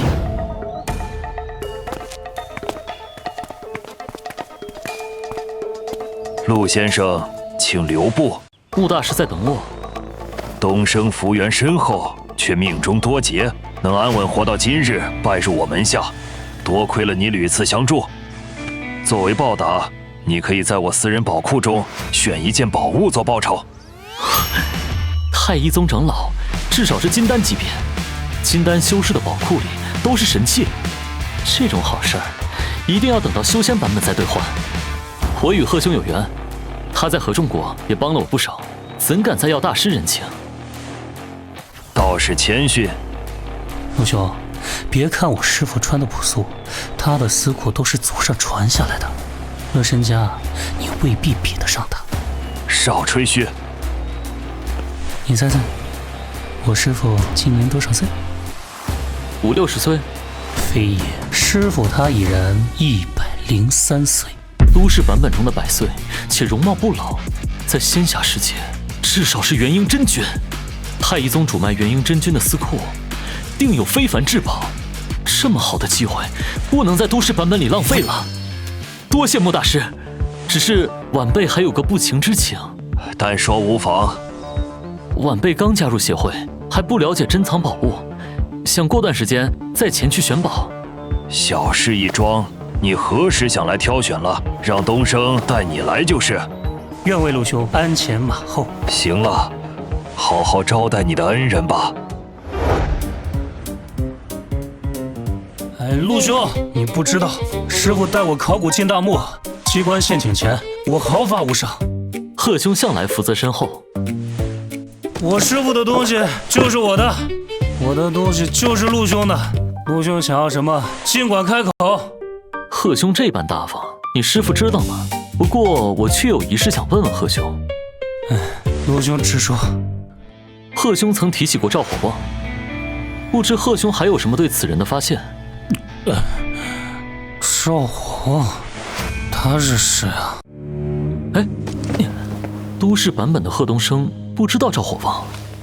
赵火旺的线索一直都是由贺东升发现的，是都市中没有赵火旺，还是都市版本的天道在动手脚了？去找这个世界所有关于赵火旺的东西。没有任何关于赵火旺的东西。如同智脑知道天道代码存在一样，都市版本的天道开始有意阻拦我了。不能太依赖赵火旺的线索，还是要尽快精进自身修为和魂幡。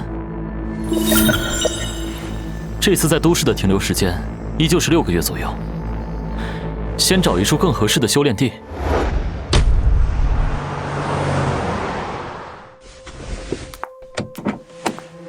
陆先生，这就是北邙山最大庄园，原主破产后一直搁置，至今未能完工。通往这里的路也没修好。是上下山会不太方便，不过听说北邙山有诡异传闻，是有这种传说。合同已经签了，我就不奉陪了。哼，要的就是人迹罕至。众魂搜查周围情况，巨灵留下。借赛博世界的代码和仙侠世界的阵法，在都市中炼制灵魂计算机，灵能浓郁，足够用了。用天道代码改造灵魂计算机方法虽然简单，但灵魂之力千变万化，如若失败，巨灵将魂飞魄散。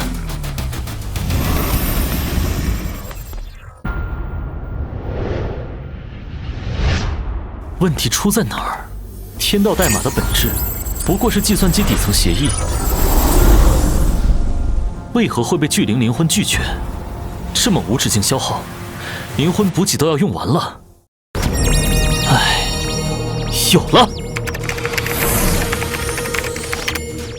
灵魂计算机只需为我所用，不必受底层协议约束，再加上我的功德之力。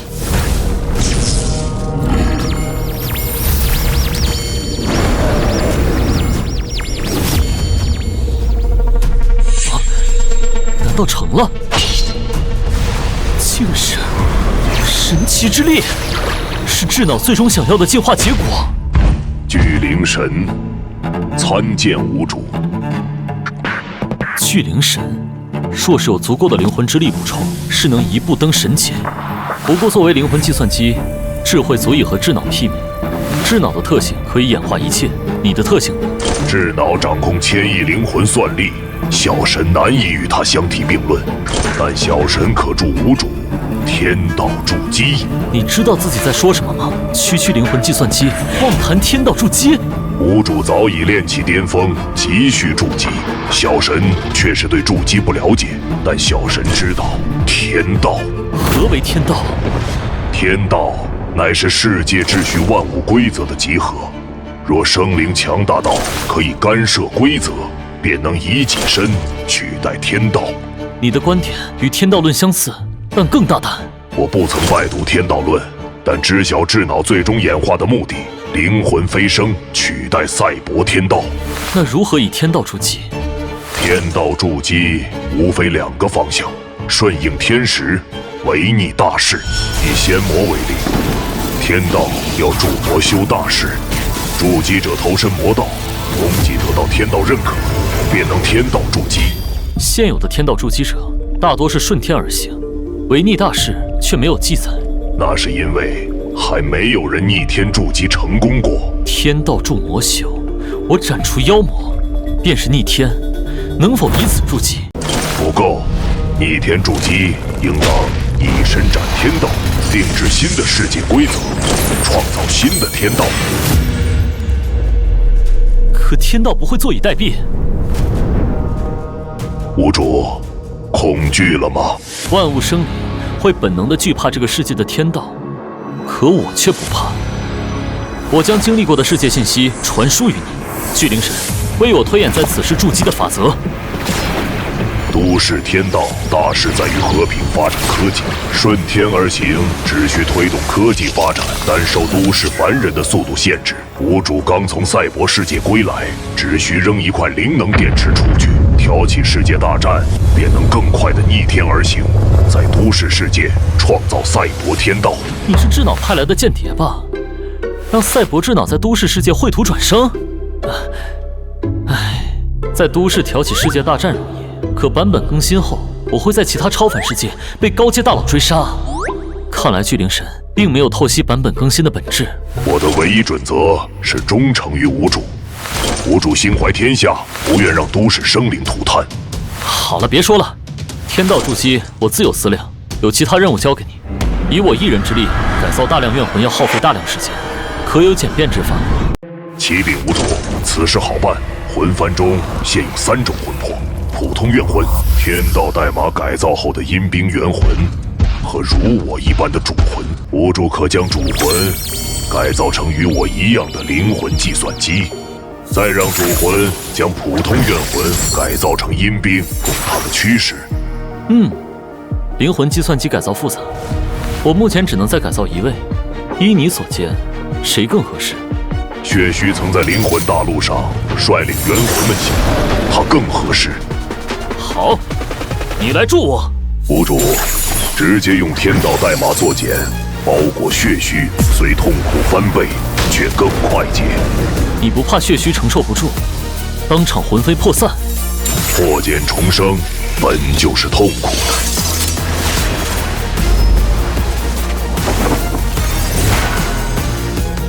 血神参见主人。血神？为何你的外表变化如此之大？启禀无主，我所追求的乃是灵魂法术，与巨灵神选择的推演特性不同。我不愿屈居巨灵神之下，我想成为主人的左膀右臂，甚至比巨灵神更强。看来血神知道是巨灵神的提议让他蜕变得如此痛苦。我能为无主窥探天道，制定魂幡改造计划，你能做什么？我能。合着是技能点全点灵魂法术，一点没点脑子算力。给你一个任务，这是可以把怨魂改造成阴兵的代码，接下来由你主导改造怨魂。主人，这个工作枯燥冗长，让我去做，未免有些大材小用。这也是你的计划，专门坑我的吧？无主将你改造成灵魂计算机，就是为了让你改造大量怨魂。这个任务关系未来我的实力，靠你一尊主魂确实进展缓慢。巨灵神接下来由你调遣辅助。多谢主人。谨遵无主之命。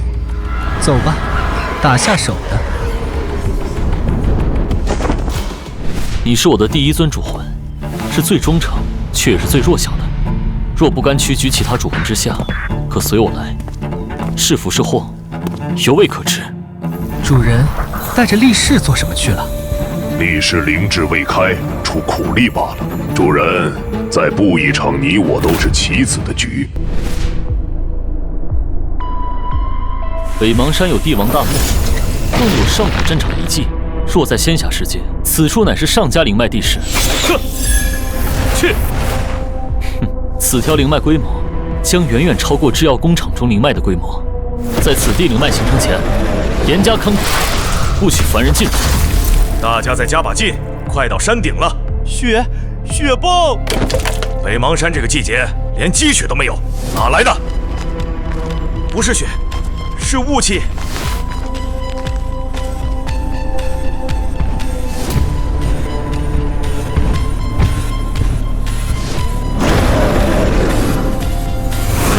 重地，生人勿近。北邙山里真的有亡魂。这里就是传闻中出现亡魂的北邙山。据说从云雾之中走出来的人都变成了这副模样，如同丢了三魂七魄一般。怎么忽然没信号了？仙侠世界中不入品的灵果，在都市中能让凡人踏上仙路。揠苗术，助长。待时机成熟，这片灵地将开启都市的灵气复苏时代。看看凡人对北邙山变化的反应。咦，没信号？难道是东方联邦下场封锁了此处？不对劲，东西方不可能达成联手封锁的协议。这种级别的屏蔽，只会是天道。仙侠版本的天道干预是直接抹除了照片的存在，季星瑶和其他人也失去了关于照片的记忆。为何都市版本的天道只是屏蔽掉了信号和关键词？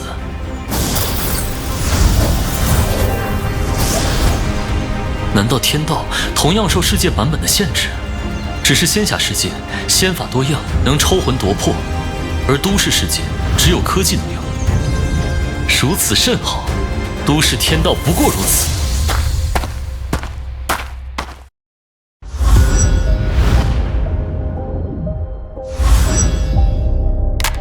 没人能正常的从这些云雾中走出，机器同样只拍到云雾画面，所以各方决定彻底封锁北邙山。不行，北邙山是我们的地盘，凭什么要各方势力一起做决定？各方势力不会再进入北邙山，必要时我们会投放氢弹摧毁那里。北邙山中到底有什么？这是1年多前枫兰大酒店的案发现场，死亡原因到现在还是一个谜。而最近从北邙山出来的游客状况，与这些保镖死法高度相似。1年前枫兰大酒店的凶案，或许就是如今北邙山出事的征兆。这种力量不是我们能抵抗的。不让人靠近北邙山，我准备好的大戏，没人看可不行。看来要入室走一遭了。靠陆岩给的策划案倒是翻红了一波，可还是被苏渊压一头。他到底抱到了什么大人物的大腿？陆岩啊，陆岩，你去哪儿了？什么情况？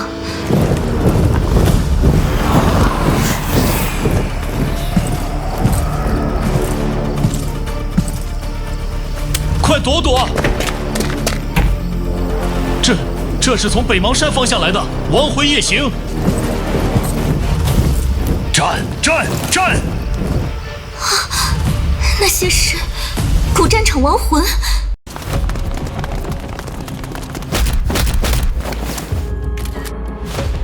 上次是青武集团和东方各势力决定联手封锁消息，这次封不住了。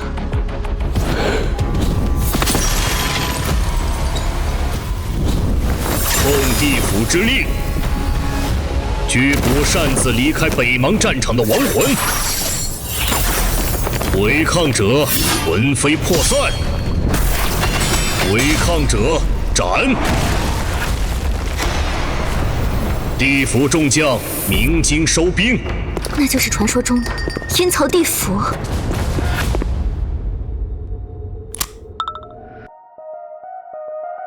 要变天了。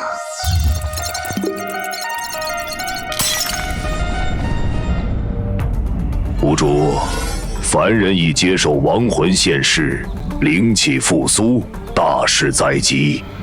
时机还未到。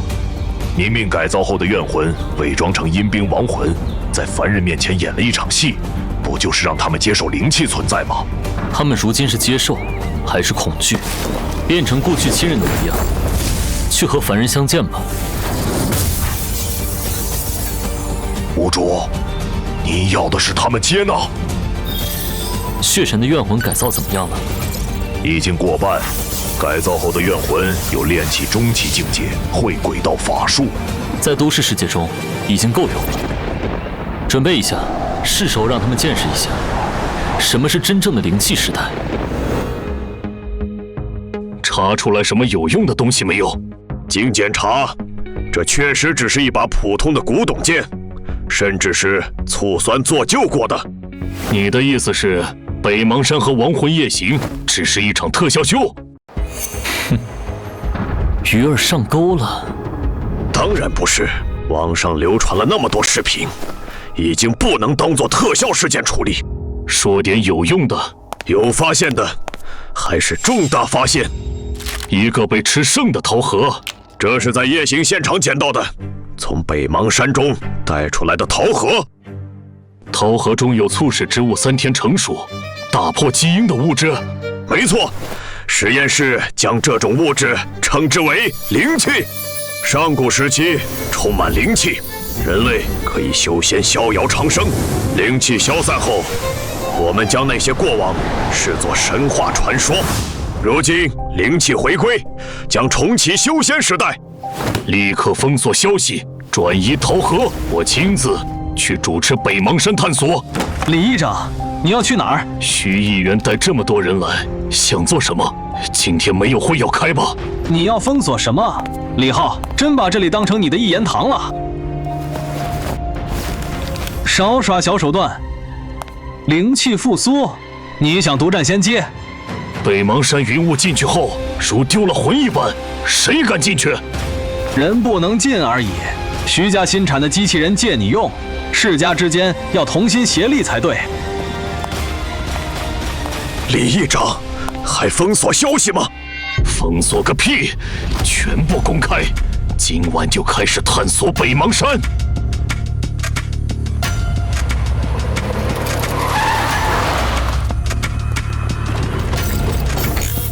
出发，探索北邙山。在其他家族赶到前，务必找到灵气源头。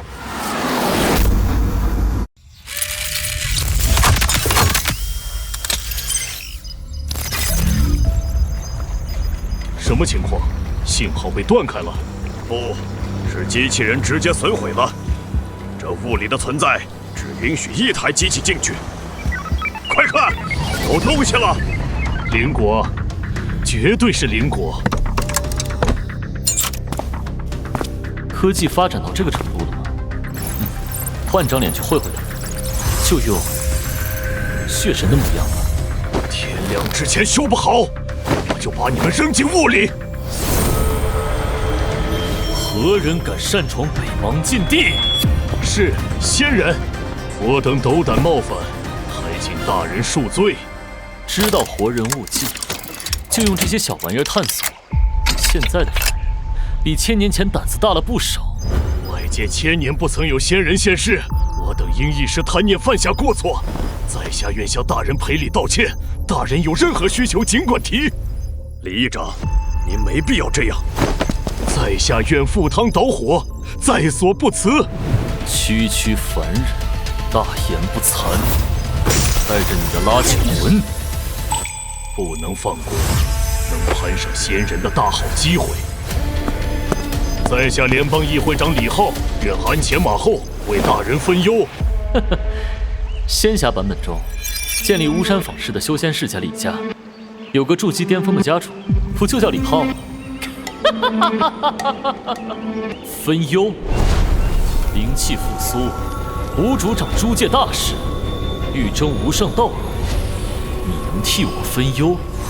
西方大患，一方世界强者欲带亿万灵魂登临至高，你能替我分忧？我实力弱小，难以触及仙人之事，但凡间之事，我必当竭尽全力，誓死为大人效劳。1000年前我曾养过一条狗，1000年过去，那狗早已死。我愿做大人门下走狗。你确实像一条狗。多谢大人夸奖。又有人来，正好试试李浩的忠诚。我这里却有一件无主交代的小事，若你能办成，又有凡人来，你先解决他们。李浩，你这么急着进北邙山，是把我们当不存在吗？世家议会、青武集团、考古协会，联邦的豪门大牌都派人来了啊！你们想要的是不是这个？交出灵果，北邙山的资源分配应该由各家共同商议。给你们，做梦！这是大人的赏赐。我做狗的要看好主人的东西。你到底在北邙山挖到什么？想知道？李浩无能，求大人出手相助。装模作样，你废物！就是你们犯我北邙禁地，竟让李浩占了先机，攀上此等人物。凡人中也有奇人之辈。罢了，你们来到此处，归根结底是无师之人，让北邙禁地脱离地府，坠入人间。北邙禁地之乱并非尊上导致，何必自责？但祸事已出，我等人间势力愿为尊上解决北邙之祸。是个有慧根的，赏。多谢尊上。我已切断北邙山与外界的联系，可北邙山灵脉已成，北邙凶神以古墓为据点，阻止我收回禁地。主人的意思是，灵气复苏大势已成，如今我只想将那凶神捉回地府，半个月后进攻北邙大墓。